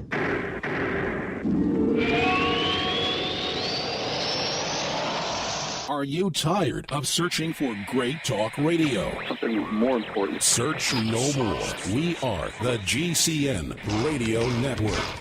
Graphic Converter is the image manipulation tool for the rest of us. It does not use any database. You get full control of all your files. Want to view the images of a folder? Drag it into Graphic Converter, and a powerful browser opens up to show your image files. You could use it for slideshows. You could use it to import images from digital cameras or from scanners. Need to do some image editing? You can do that too in Graphic Converter. Also print catalogs. Convert from so many formats I can't even list them. Download now to see if Graphic Converter is good for you, like 1.5 million other users. Guess what? You could save money when you buy Graphic Converter. Use the coupon code Night Owl. Use the coupon code Night Owl to get a special price for Graphic Converter. Go to lemkesoft.com. That's Lemke soft.com. Lemkesoft.com. Lemke soft.com.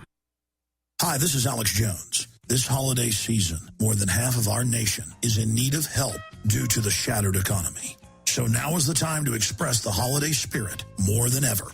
Consider helping those you love with the most important gift, a supply of delicious, easy-to-fix, and very storable foods from efoodsdirect.com. Their holiday gift and family packs start at $99 for a 16-day supply, while their 5-week supply of quick and easy-to-fix meals includes a personal backpack in case of a grab-and-go emergency. Order their combo gift pack, and you'll save hundreds, plus get free shipping on your entire order. Call eFoods today at 800-409-5633 or visit them online at efoodsdirect.com/Alex to find the special. That's 800-409-5633 or efoodsdirect.com/Alex. You can bet your life on eFoods Direct.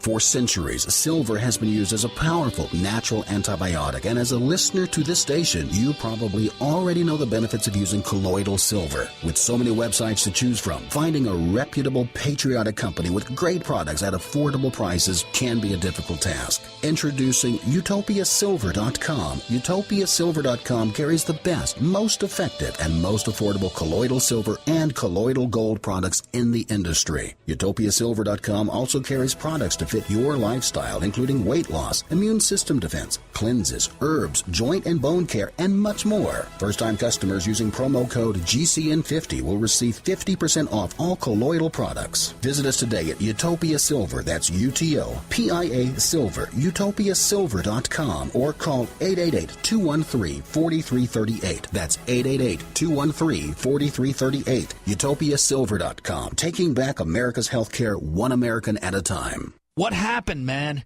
You used to be energetic, happy, and wow, did the ladies love you. Now you fall asleep on the couch, irritable and out of shape. Don't be that guy.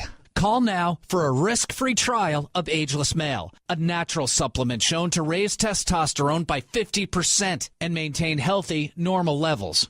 No injections, no appointments. With healthy testosterone levels, you can feel that energy again, that great outlook again, and yes, even a healthy sex drive. Right now, you can try Ageless Male risk-free. There's nothing to lose, guys. If you're a man who's noticed changes in your body, your mood, your sex life, call now for a risk-free trial of Ageless Male. Be the guy you used to be. Just call 1-888-246-0623. Don't wait another day. Just call 1-888-246-0623. Again, 1-888-246-0623.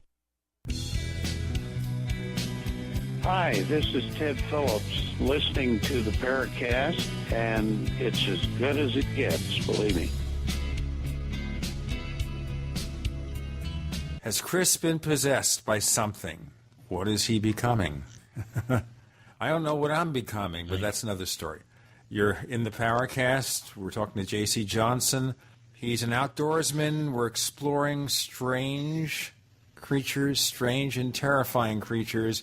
Tell us more, Chris. Well, JC, I last time I really had an extended conversation with you was about 3 weeks ago, and I recently was up in Utah in the Uinta Basin helping out a film production company to do a shoot around the Sherman Ranch there, the Skinwalker Ranch case. While I was up there, we had 2 reports come into Moab, Utah, to a friend of mine, Ron Reguera. I think you've met him as well, who runs an RV park there.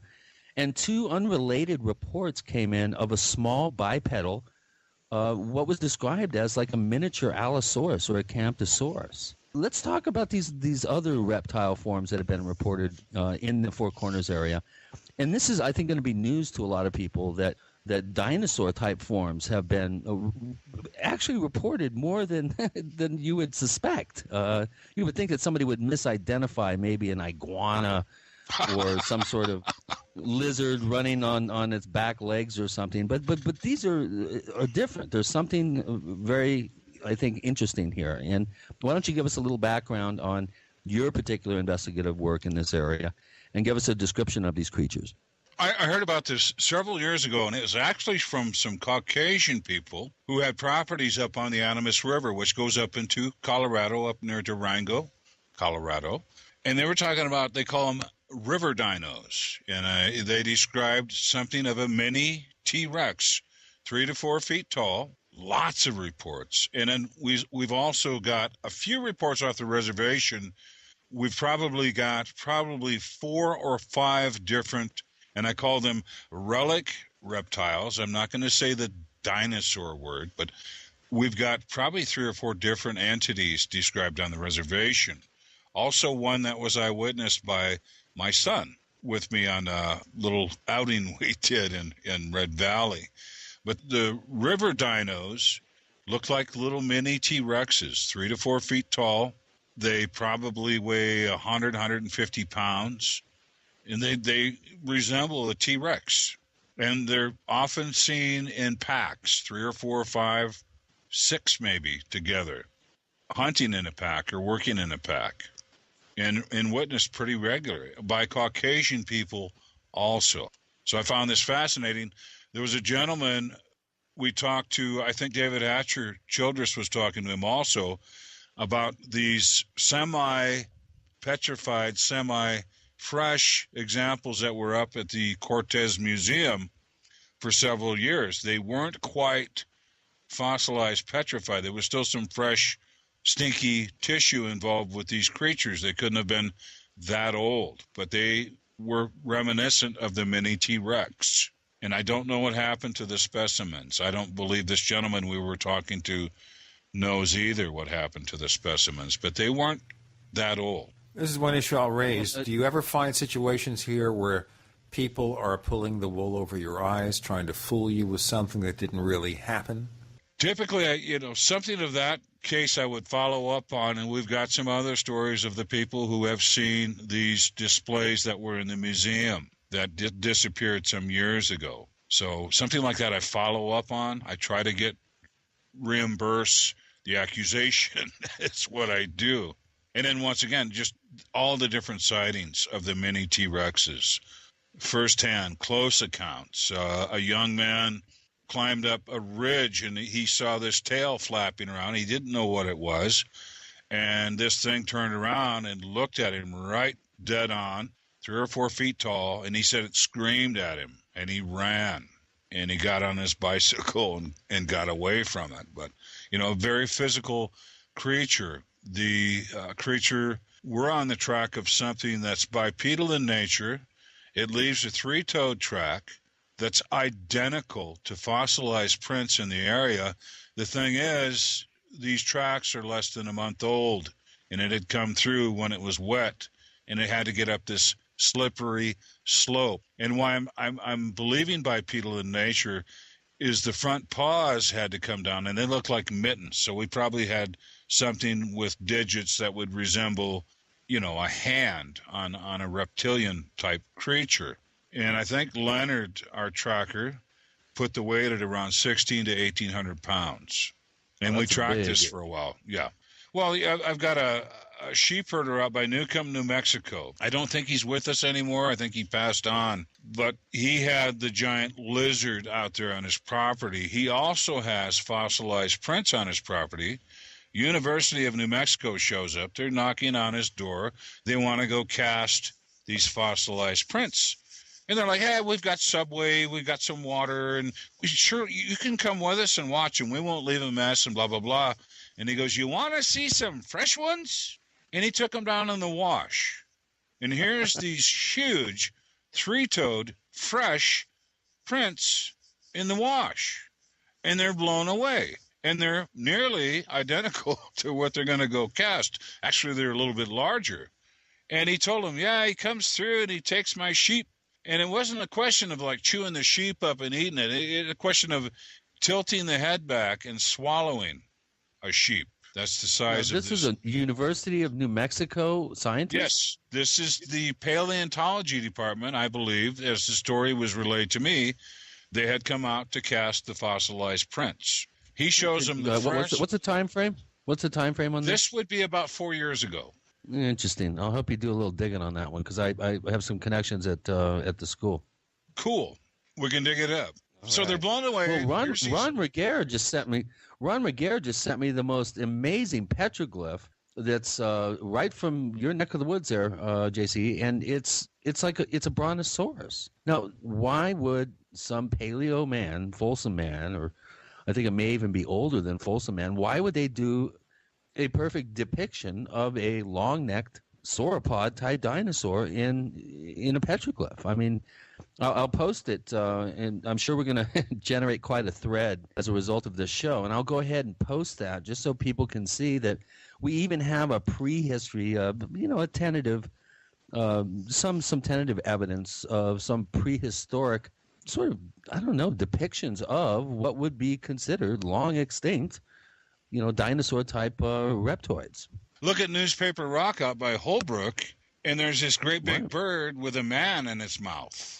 It's a pictograph out there. They're relaying a story, so obviously there was a bird big enough to pick a man up and put it in his mouth. You wonder about this stuff. So science wants to tell us that the dinosaurs were gone before humans came on to planet Earth.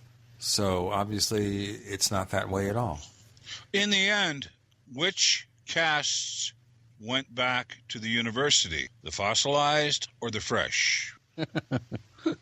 Well, I want to help you find out the answer to that question. The fossilized. Yep. And that's when we're dealing with philosophical paleontology.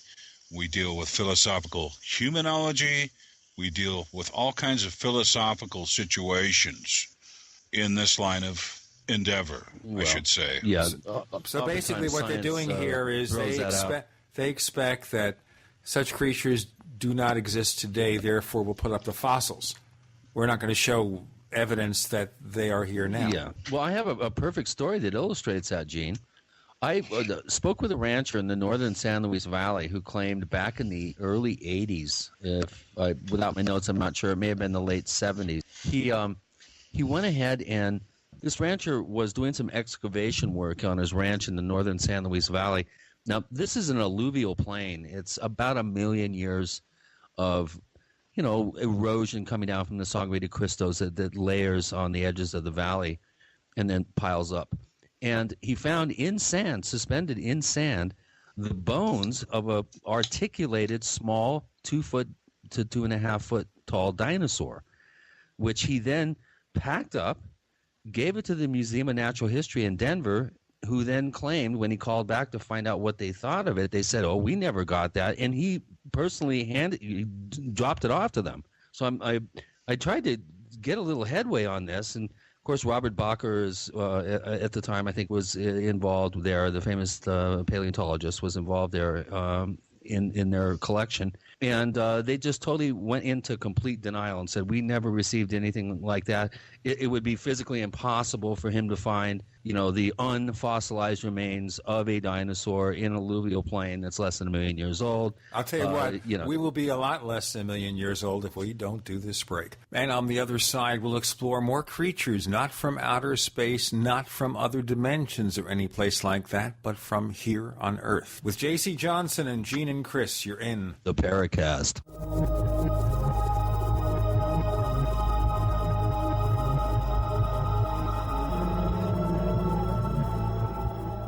The GCN Radio Network, providing the world with hard-hitting talk radio. GCN. Great talk radio starts here.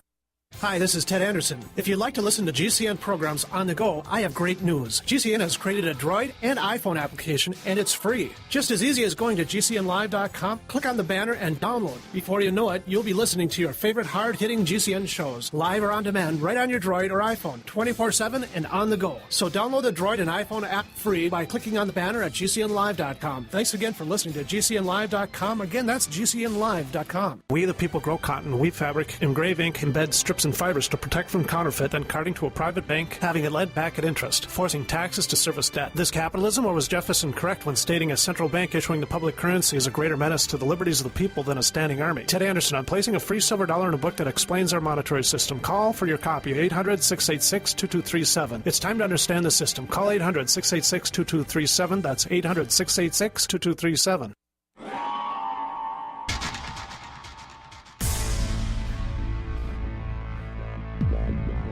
Welcome back to the Paracast, the gold standard of paranormal radio. And now, here's Gene Steinberg. So, we have to ask, was Chris O'Brien descended from dinosaurs? Of course, we all were, right? Of course, maybe the TV show Terra Nova is all about stuff that's real. Well, we're descended from the ones that inherited the planet from the dinosaurs, if you're not into intelligent design or some sort of fundamentalist Christian view of reality. Let's look at some listener questions that we've had. We didn't give much warning to the appearance of J.C. Johnson on the Paracast, maybe one day, so we got a few questions from our listeners at forum.theparacast.com. Chris, could you assemble a couple? Sure. While we're on the subject, one of our newest members of the forum, Digital Trickster, I guess kind of resemble that remark, is asking about, JC, have you ever seen any of these crypto creatures yourself or had any other paranormal encounters similar to what you described at the top of the show?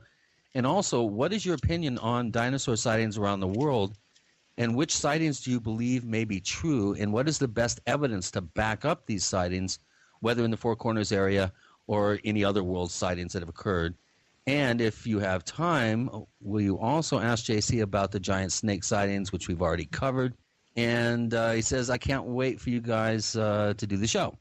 Well, I would have to say with the furry ones, and I reiterate, Sasquatch, Bigfoot, whatever, the words are abused. I like the furry ones better because we've got, just in this area alone, what's along the river does not look like what we see up on the mountains. We have a different shape and body style. Typically down here, what I see, what we run into, I call the scragglies. And it's not being picking on them. They're gankier, lankier. They look more like a Chewbacca without the brown nose.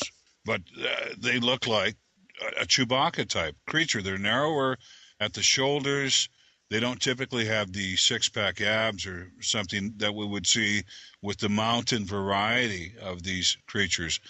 I've probably seen about, over the years, ones that I've named, probably 10 of them with Sasquatch.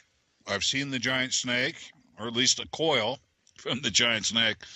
Another thing of interest, we had done a river trip, and I took a couple of young men down, and they were in a canoe, and I was in my kayak, and we had great big sand waves going on, which is a phenomenon only known to the Yangtze River in China in the San Juan River in the desert southwest, where sediments build up until you get these waves, and you could have as high as a 9-foot wave in succession. It's very interesting to run these through.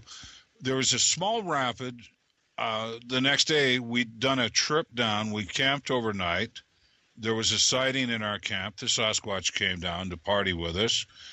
And we had the first report I've ever had of a steel blue eye shine. I found that very interesting. The next morning, we were going down, and this first rapid had a huge cluster of sand waves built up on it. And I'm like, if we had some more people down here with us, we'd probably go play in these waves a little bit. But there's just 2 boats and 3 of us, and we're a long way from home. We're not going to mess with this. So we backed out. We found a calmer section of river to look up. And when we did look up, here comes this thing the size of a horse. It's got a wolfen face. It's got long ears, very long ears. I called it donkey dog. And we were watching this thing, and it walked right up to the mesa that it was on, and I got a wonderful look at it. And it was absolutely walking on all fours, wolfen in appearance.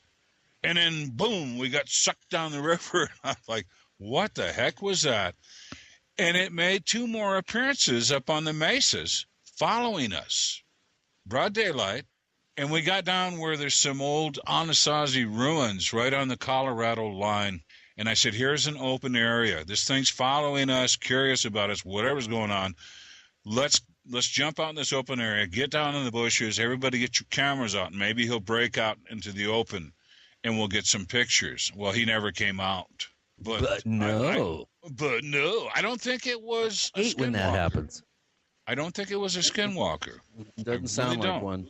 It sounds to me like a dire wolf. And we have reports of them in the area and reports of some of the settlers. A dire wolf, for our listeners, is an extinct paleo wolf that was huge. It was like a megafauna, I think would be the paleo term. A wolf that's 4 or 5, 6 times bigger than the largest wolf that we can find on the planet today. A similar creature was spotted and reported by Terry Sherman on the Sherman Ranch, actually on a number of occasions. A wolf that was over 4 feet tall, if I remember, at the shoulder. This thing, their wolf was immune to firearms, pretty much. Well, anyway, supposedly, yeah. Yeah. This, I think, I've interviewed people also in the area. And, the dog man thing and everything else, that's a whole can of worms. But a very large wolfen-type creature was laying down. A married couple came across it, and it was sleeping. And it woke up, and it looked at them, and then it stood up on 2, and it was over 8 feet tall, 8 or 9 feet tall, and completely wolfen in appearance. And it didn't growl. It just looked at them. They looked back. They were just terrified. He goes down on all 4s, and he takes off. But he did stand on 2, kind of like a bear would stand up on 2 legs and size up a situation. They were under the impression that he probably wasn't really comfortable walking on 2 legs all the time. It wasn't that type of situation. He preferred the quadruped way to leave the area. Well, how about the report from? How about the report from the Sherman Ranch where they saw one of these wolfman type creatures smoking a cigarette? I mean, that one just totally blows my mind. And that wouldn't go figure. That wouldn't surprise me. Having a smoke break before you freak out the rancher, Well, I have another question here. This is from a longtime poster here at the forums, Flatwoods. And he says, JC, we don't often get to hear from cryptozoologists on the subject of giant or unusual insects, spiders, and other bugs. These kinds of reports are rare, but interesting. Have you ever run across any sort of giant insectoid type reports? I personally haven't. But how about you? The strangest thing I've got is a screaming spider out this way. And it probably the size of the palm, your entire hand.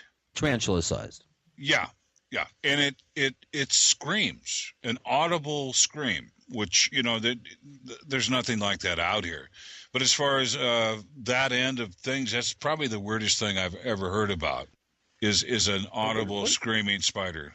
What are those things? Vigoroons? What are those things in Mojave Desert, I believe?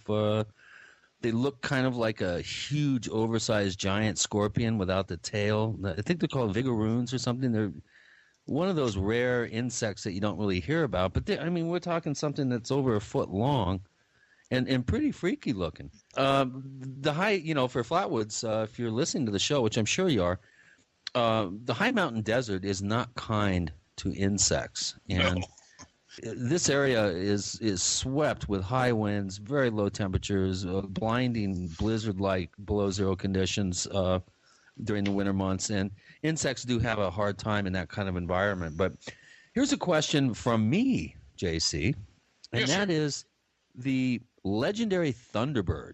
This has always been a subject that has fascinated me. Very tantalizing. We have some pretty well done hoaxes. They go back over 100 years of photographs. We have some pretty interesting footage from New Guinea. These things supposedly come down and are grave robbers, believe it or not. What about thunderbirds? Now, I do have a handful of reports through my years of investigation where people report birds in excess of 40 with a 40-foot wingspan. Of course, we know that the largest birds in the area are the California condors. There's 7 of them still living at the Grand Canyon. They were reintroduced there. And their wingspan is about 9 feet. I'll tell you what, we'll look for thunderbirds. And not for Thunderbird Road, but Thunderbird, big flying creatures with more with Chris and Gene. You're in the Paracast.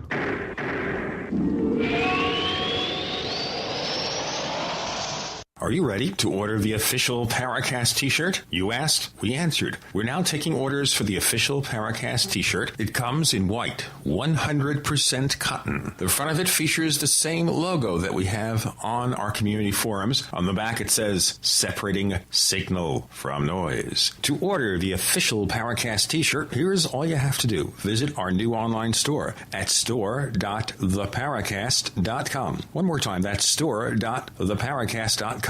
You can use a major credit card to place your order for the official Paracast t-shirt. Hey neighbors, we have one more thing to talk about, and that's more merchandise at the official Paracast store. We have hats, we have jackets, we even have a flip video camcorder customized with the Paracast logo at the official Paracast store. It's all now available at the official Paracast store, store.theparacast.com. Gold. It's like nothing else on Earth. From the Romans through the Renaissance, from the Industrial Age to the Space Age, gold has weathered the test of time. For 6,000 years, gold has remained the ultimate store of wealth. According to the World Gold Council and the U.S. Mint, demand is at an all-time high. The stage is being set for the reemergence of gold as the common-sense alternative to a fiat paper currency that gets weaker every day. Midas Resources is proud to offer the hard-hitting report that arms you with the truth you need to protect you and your family from the Fed's plans for your hard-earned money. Don't gamble with your future. Call Midas Resources today and ask for your free copy of As Good as Gold. Call 1-800-686-2237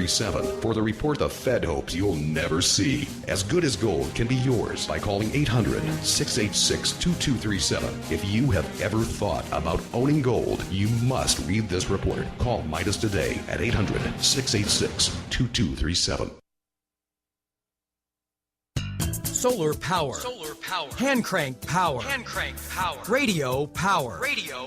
The goods you want, the good deals you need to power up your survival are at 21stcenturygoods.com. In our solar department, you'll find solar generator kits, solar lanterns, flashlights, radios, and solar cell phone and laptop chargers. 21stcenturygoods.com is your hand-crank headquarters for everything from generators to flashlights to emergency, weather, and shortwave radios by Grundig and Cato. Big brand names and big deals. Like this. Get a free solar flashlight with every order over $75. But hurry, offer ends soon. Go to 21stcenturygoods.com. Spelled the number 2, the number 1, ST, centurygoods.com. That's 21stcenturygoods.com or call 866-999-8422. 21stcenturygoods.com. Power up your survival.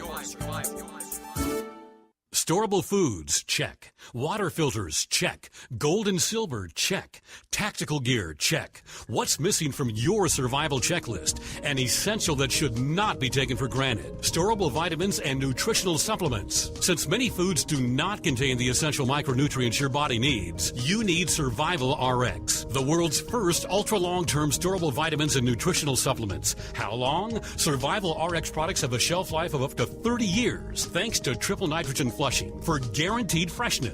Go to survivalrx.com for our complete product list, including powdered milk and whey protein isolate. And remember, November is Nuclear Disaster Preparedness Month at survivalrx.com. With every order until November 30th, you will receive a free bottle of potassium iodate. Just enter coupon code RADIO. Go to survivalrx.com. That's survival, the letter R, the letter X.com. Add survivalrx.com to your preparedness checklist today. We'd like to hear from you. If you have a comment or question about the Paracast, send it to news@theparacast.com. That's news@theparacast.com. And if you'd like to catch up on past episodes, we have hundreds of shows for you to download direct from theparacast.com. That's theparacast.com. Or check us out at iTunes. Coming down to earth with Gene and Chris and J.C. Johnson on the Paracast. Chris, more about the Thunderbirds? Yeah. So, JC, I got a call from investigator Robert Morningsky back in '99. You know, I really don't, I'm not that familiar with his work, and he was familiar with mine. And he asked me, hey, I've had some Thunderbird sightings right in the Four Corners region around Cortez. Have you heard of anything like this recently? How about you, JC? That's about when you arrived there. I'll start something real quick.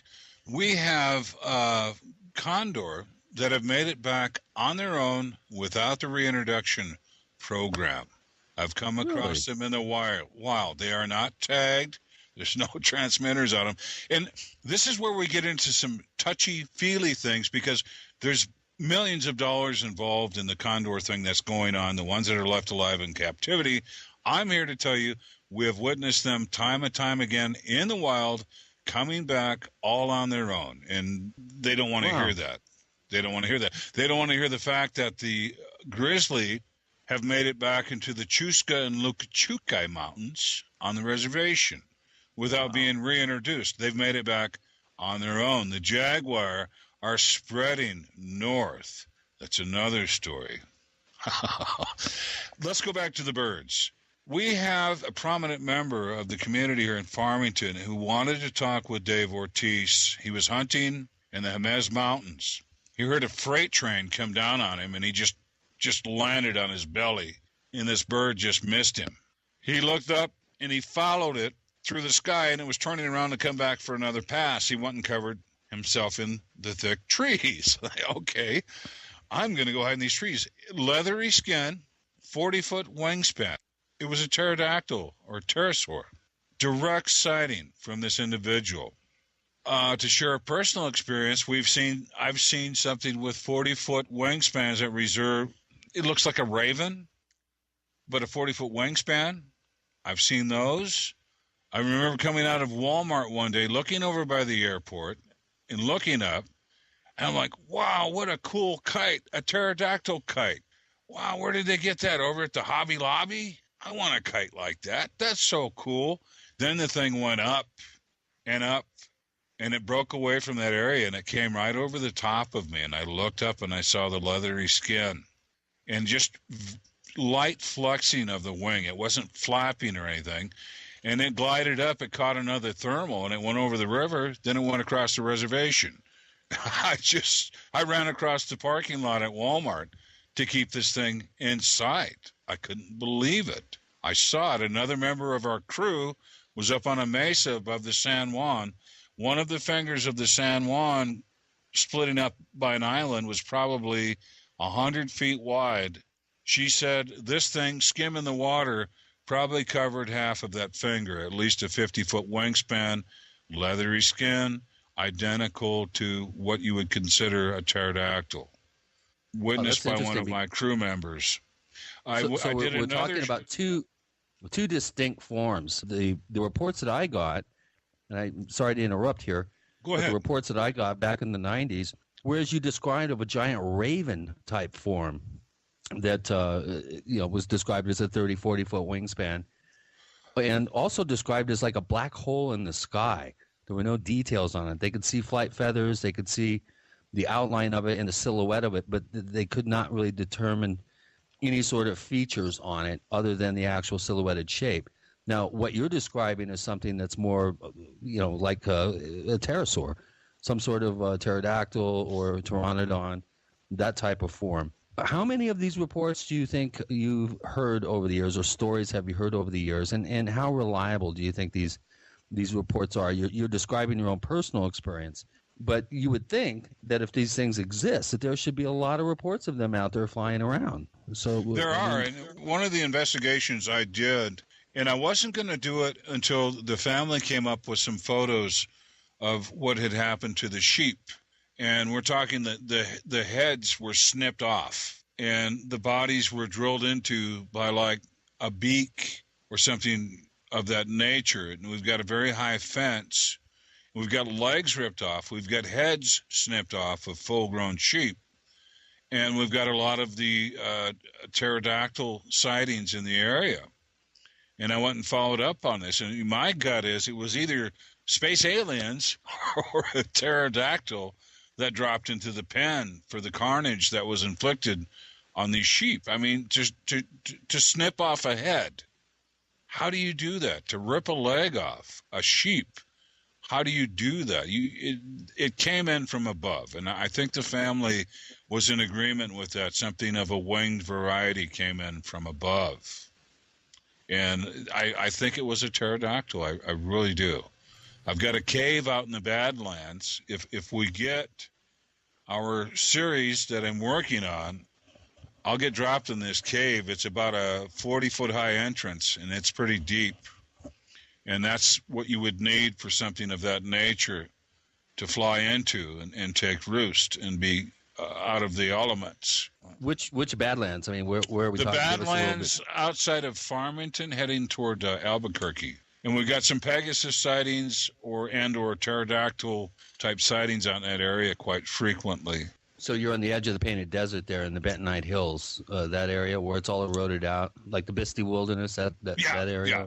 Interesting country. Well, you bring up the sheep. I know you're currently investigating a recent case of livestock mutilations with sheep. This is a question from one of our very trained observer is one of our best forum posters. He's posted over 2,500 messages on our site. He's a real major since the show started.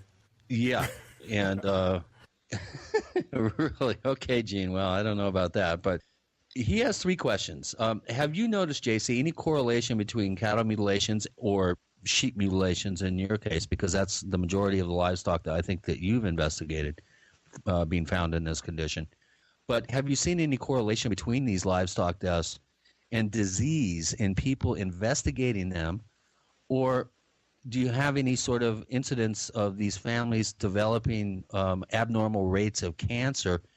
And the third question is, do you think, if so, is there a correlation between the extensive uranium mining that's going on around the area and these livestock mutilations?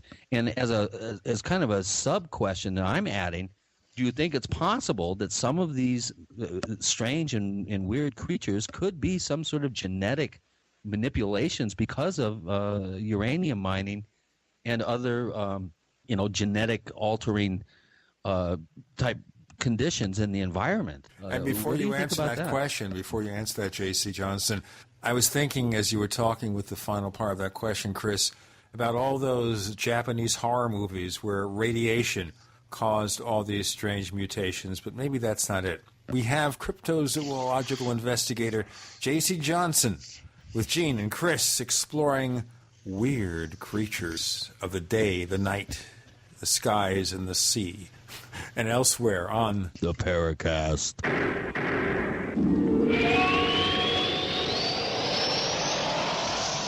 America's #1 source for independent talk radio for over a decade. We are the GCN Radio Network. Graphic Converter is the image manipulation tool for the rest of us. It does not use any database. You get full control of all your files. Want to view the images of a folder? Drag it into Graphic Converter, and a powerful browser opens up to show your image files. You could use it for slideshows. You could use it to import images from digital cameras or from scanners. Need to do some image editing? You can do that too in Graphic Converter. Also print catalogs. Convert from so many formats I can't even list them. Download now to see if Graphic Converter is good for you, like 1.5 million other users. Guess what? You could save money when you buy Graphic Converter. Use the coupon code Night Owl. Use the coupon code Night Owl to get a special price for Graphic Converter. Go to lemkesoft.com. That's LEMKE soft.com. Lemkesoft.com. LEMKE soft.com. If you constantly feel run down and tired, your pH level might be low and your body could be full of toxins. If what you drink is not at a pH level of 8 or higher, you are inviting bacteria and acid to thrive in your body. But there is something you can do. Simply add 10 drops of AlkaVision Plasma pH drops to your water to help your body rid itself of acidic waste, increase oxygen, and raise your pH balance to optimum levels. AlkaVision Plasma pH drops combine a unique formula of the most alkaline minerals in the world, alkalizing the water you drink, ridding your body of acidic waste and toxins, and helping you regain energy and vibrant health. And studies show viruses, bacteria, and toxins cannot survive in an alkaline, high pH environment. Order your bottle of AlkaVision Plasma pH drops at alkavision.com. That's ALKA vision.com. Or call 269-409-1776. 269-409-1776. Alkalize your body. Supercharge your health at alkavision.com today. What looks good under your Christmas tree and tastes even better? Big Berkey water filters. Yes, the gift of clean water. A gift that provides a great foundation for achieving good health in the lives of your loved ones.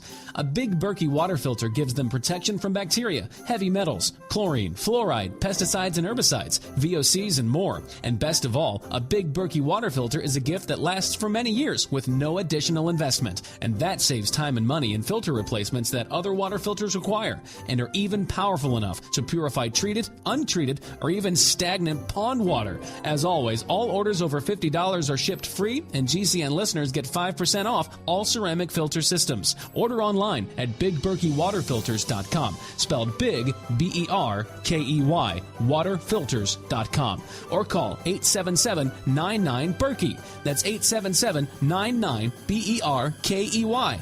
Gift well this Christmas. Give a Big Berkey water filter.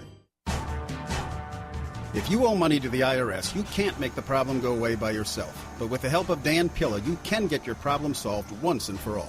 Hi, I'm Dan Pilla. For 30 years, I've helped thousands of people solve their tax debt problem, and I can help you solve yours too. We take a very simple but proven 3-step approach to solving your problem.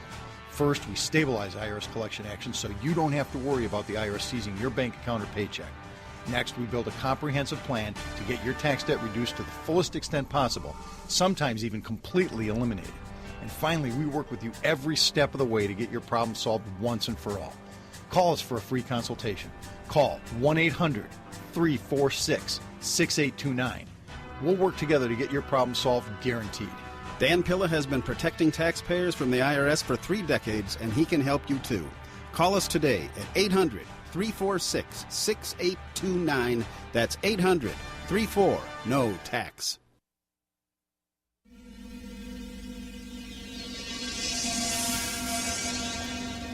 This is Hilly Rose, and I hope that you do listen to the Paracast because you will learn a great deal about the paranormal. Okay, back with the strange creatures. Chris O'Brien asking of J.C. Johnson a long set of questions. J.C., you want to start picking up on this? I think one of the interesting things, too, especially around the Tisnos Post area, and we go back into some things that happened back in 1940. In 1940, the Corps of Engineers, the Army, all kinds of people set across the reservation in search of uranium for the enrichment program and everything else for nuclear weapons. And one of the things they found, which is documented under the Freedom of Information Act, there was an opening up in the Archuleta Mesa at Dulce. And these engineers and so forth, and the Corps of Engineers, they didn't have recording devices. They took notes. What they found were quite a few Apache skeletons, which they surmised were Apache by their dress and so forth. They had Winchester repeating rifles. They had Colt 45s and so forth. They'd had some type of battle.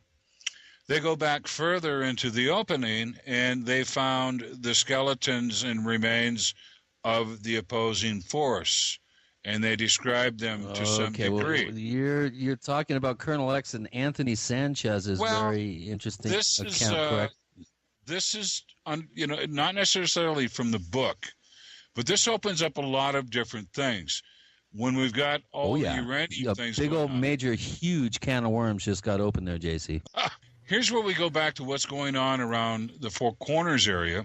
They're mining for uranium back in the 40s and everything. In fact, the uranium trucks used to drive from like T-Snow's Post, and, people would be wanting to hitch a ride, and they'd get up and sit on the uranium ore, and they told them it was safe and everything was safe, and, they get off at Shiprock and so forth. Uncle Jack from T-Snow's Post says, yeah, I used to hitch a ride with those guys all the time, and, he's in his 60s now, and I'm glad he's made it into his 60s. But we've got mysterious illnesses that happen on the reservation all the time. People who never smoked or drank or did anything that would deter your health suddenly come down with a strange, mysterious illness. And we've got people just dying for no apparent reason. They've just come down with something. It's really weird things. As far as investigating the animals, we're very careful about what we touch. We've got gloves on. Everything we handle, we're wearing gloves and so forth. We dispose of those gloves. I'm not necessarily any situation we might have something airborne, and I hope that's not the case. But as far as the people after anything that's happened, the only thing that's really happened is more phenomenon showing up, maybe killing more sheep or torturing a family to a degree, which happened today. I got more information on a rabbit kill, and we had gathered some blood from this cage that was on the outside of the cage, not inside of the cage, with the rabbit that was dispatched, and we sent it off for analysis, and it came back with what we were looking for, and we confirmed that. And this same family, one of their dogs... What were you looking for? What were you looking for? What were the results? Sasquatch. How do you mean? Wait a minute.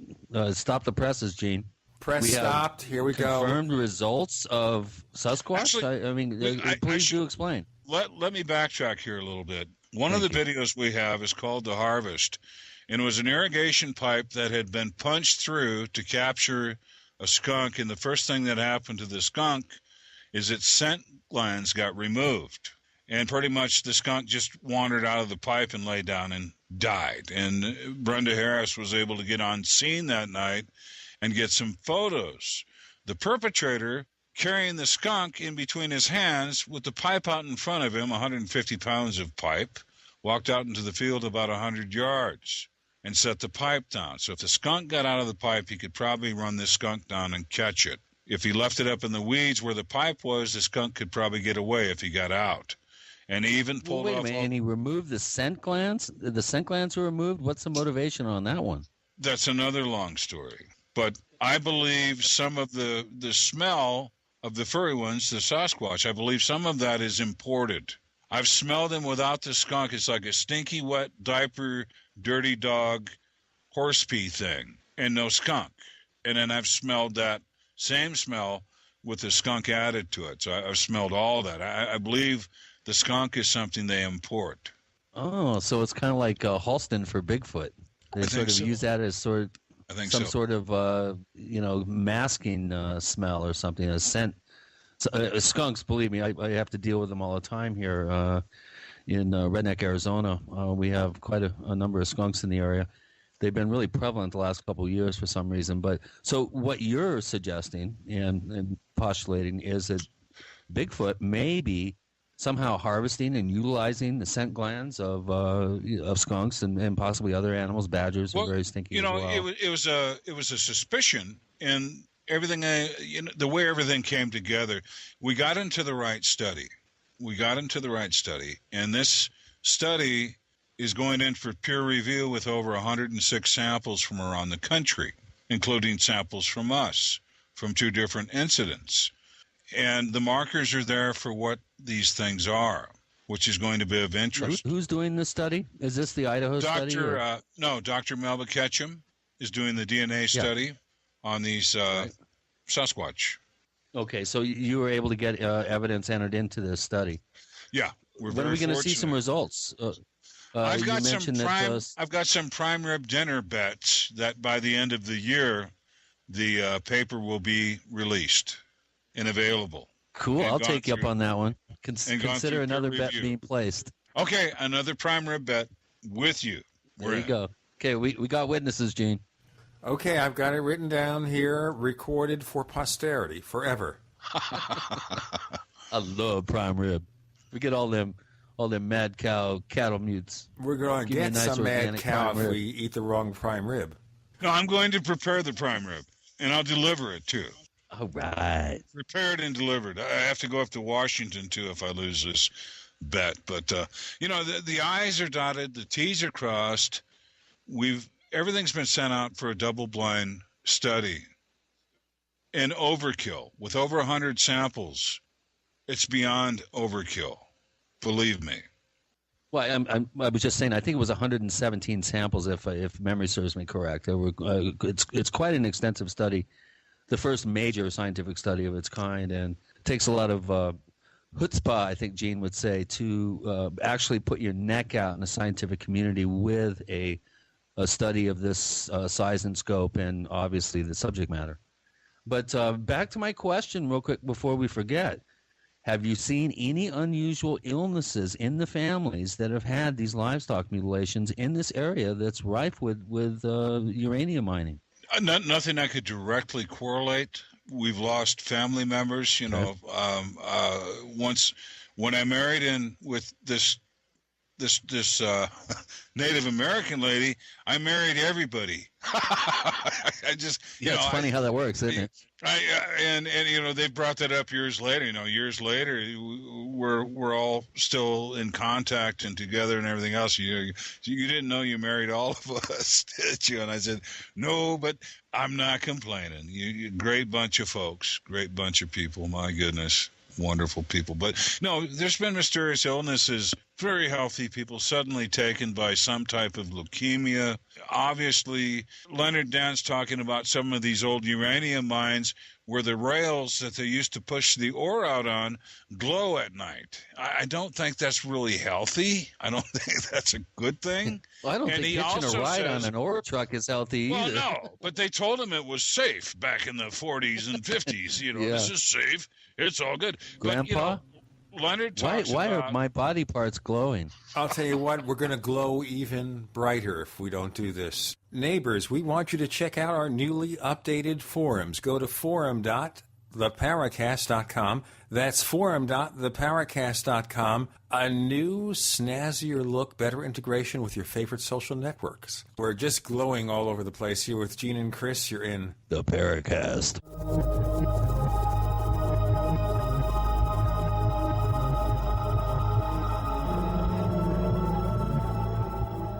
Are you tired of searching for great talk radio? Something more important. Search no more. We are the GCN Radio Network.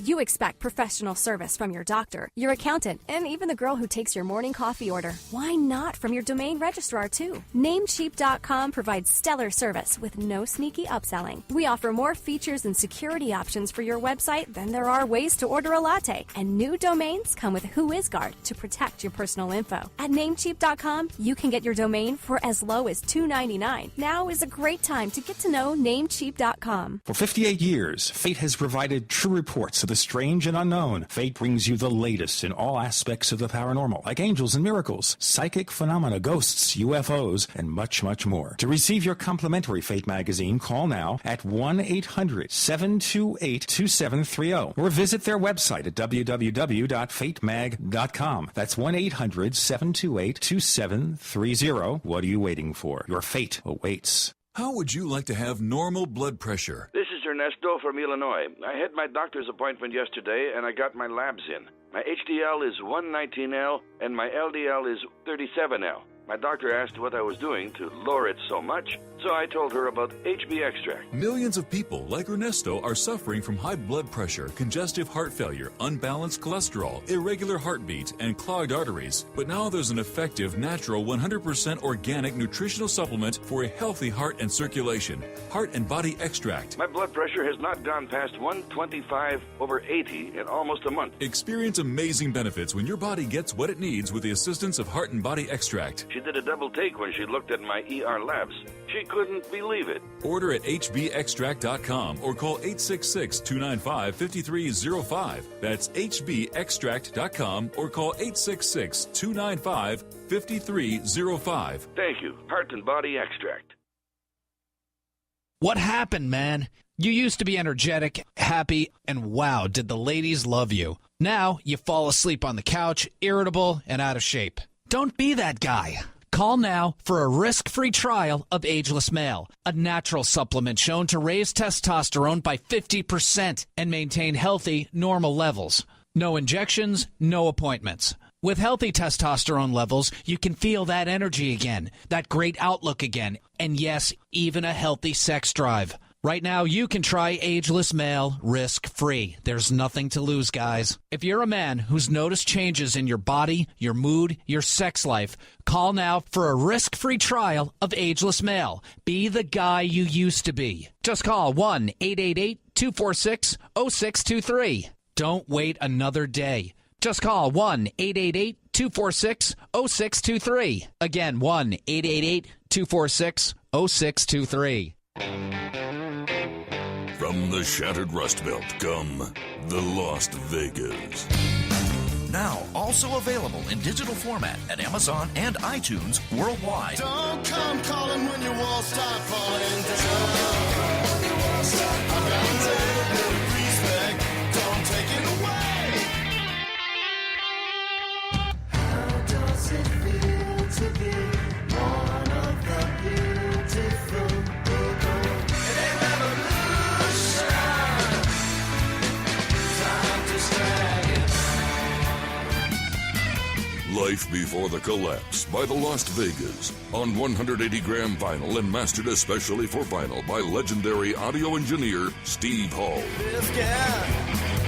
Why don't want me to risk it? Life Before the Collapse by the Lost Vegas. The Lost Vegas. Now available at Amazon.com and iTunes. Hi, this is nuclear physicist lecturer Stanton Friedman. You are listening to the Paracast, the gold standard of paranormal radio.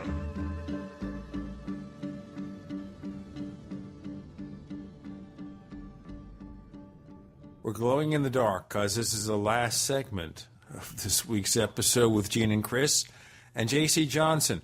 Chris, before we go on, any more questions left in the till? Yeah, here's one from jpw.in.wi, and his little tagline is, he's still seeking Samantha. Well, good luck with that, JPW. He's been a member since March of 2009, and JC, he asks, is there anything an individual can do to actually lure a crypto creature of any sort into view?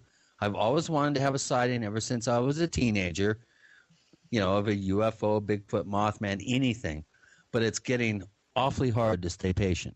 I guess the first, if I can help you answer the question, move to the Four Corners would be the first thing that I'd say. But other than that, is there any any bait that we can use? You know, I had a report of a flying fish once, and I thought, you know, how would you duplicate that? I guess use a sky blue Rapala lure, maybe would work.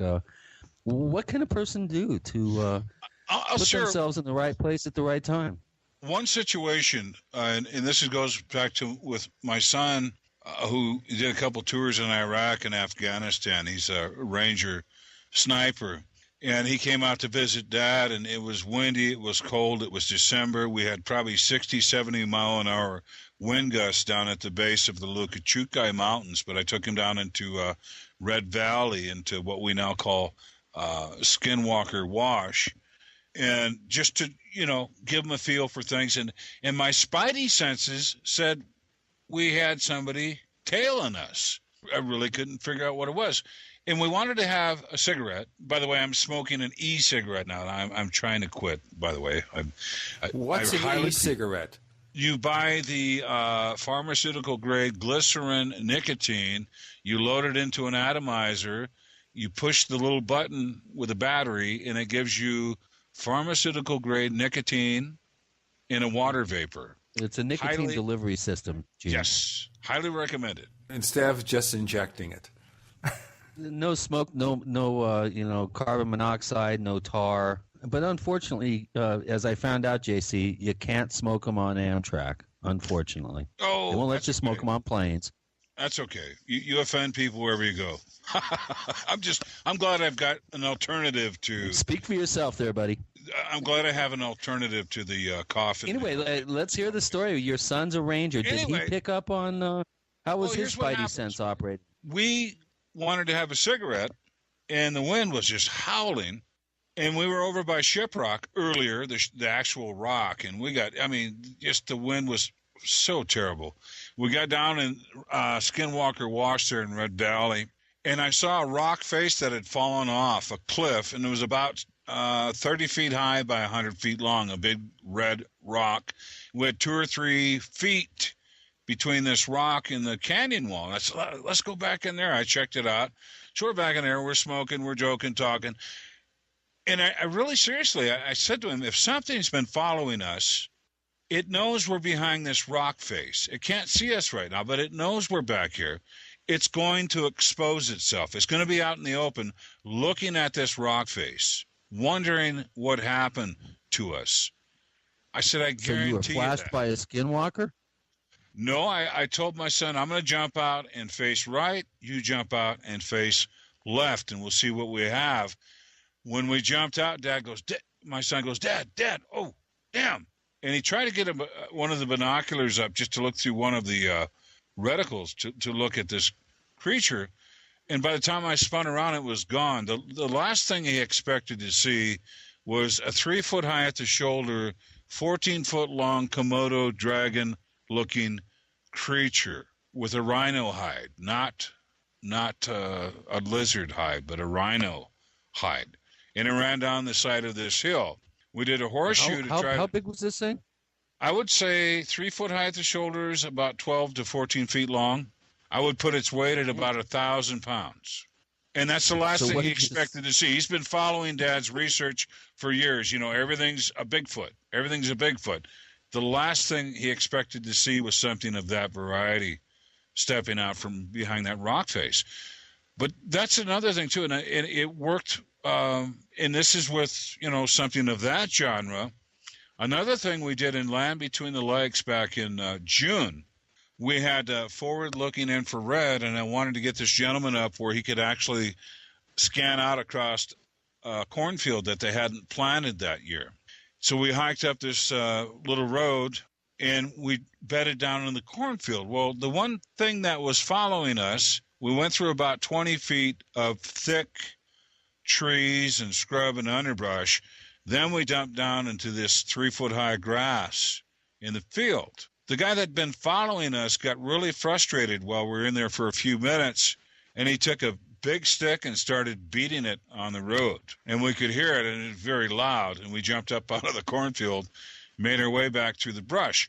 But he couldn't see us anymore. That's the thing. He was right behind us. He couldn't see us anymore. We ducked down through the woods. We ducked down into the high grass, and he became frustrated. That was a Sasquatch in pursuit in this particular case.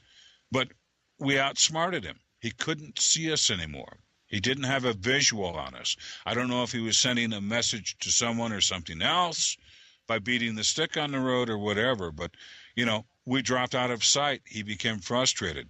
My son and I drop out of sight, and, the Komodo dragon comes out into the open to watch the rock face for when we come out, or if we come out.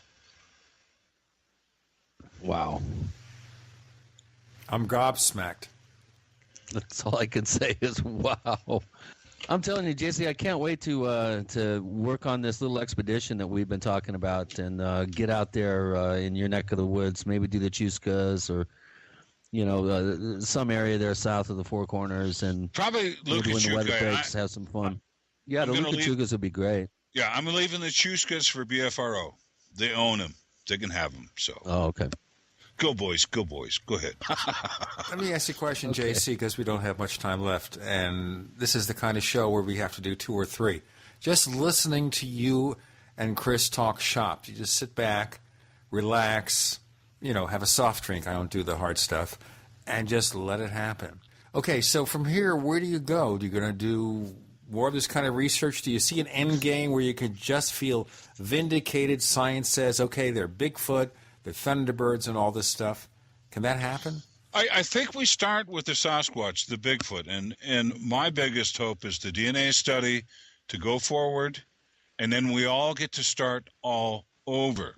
And the way you've been doing research, some of you, when you get the news, what this is all really about, we're all going to start all over. And there'll be more discussion. There'll be more interest in Sasquatch. You'll see that. This will be the shot that's heard around the world. Whether it's accepted by the public or not, if we get better approval rating than some politicians, we're doing good. So it may not take much. That's fine. Some of those politicians, it won't take much to get a higher approval rating. No, the thing is getting all this stuff out on the table. Here's the scientific evidence of something we're sharing this planet with. We start there. And you know what? That opens up all the other avenues and doors to explore these other unknown, perhaps cryptids. I'm not really interested in anything in the paranormal variety. I'm interested in flesh and blood cryptids that are here among us. Where do our listeners find more information about what J.C. Johnson does? You could add me on Facebook, too. Okay. Just look for J.C. Johnson on Facebook. I think I'm wearing a cowboy hat or something. Yeah, a black hat. Look for the dude in the black hat. Add me on Facebook. We can start there. You can find us on, type in Crypto Four Corners. Google it. You'll find us. You can find us on YouTube, Crypto Four Corners. Find me there. I run the Crypto Four Corners video part of it. So when you talk with them, you're talking to me. We can add you on Facebook. We can email you, all kinds of interesting things. Speaking of interesting things, Chris O'Brien, where do we find more of your stuff? Well, I'm here at the Paracast forums, forum.theparacast.com. I also have a website I keep promising is being revamped, Our Strange Planet. And you can find me lurking about the latest weird sighting here in the Southwest. Chances are, if I can make it out there, you'll see me there. Okay, J.C. Johnson, thanks for joining us on the Paracast. Pleasure to be here, gentlemen. Thank you.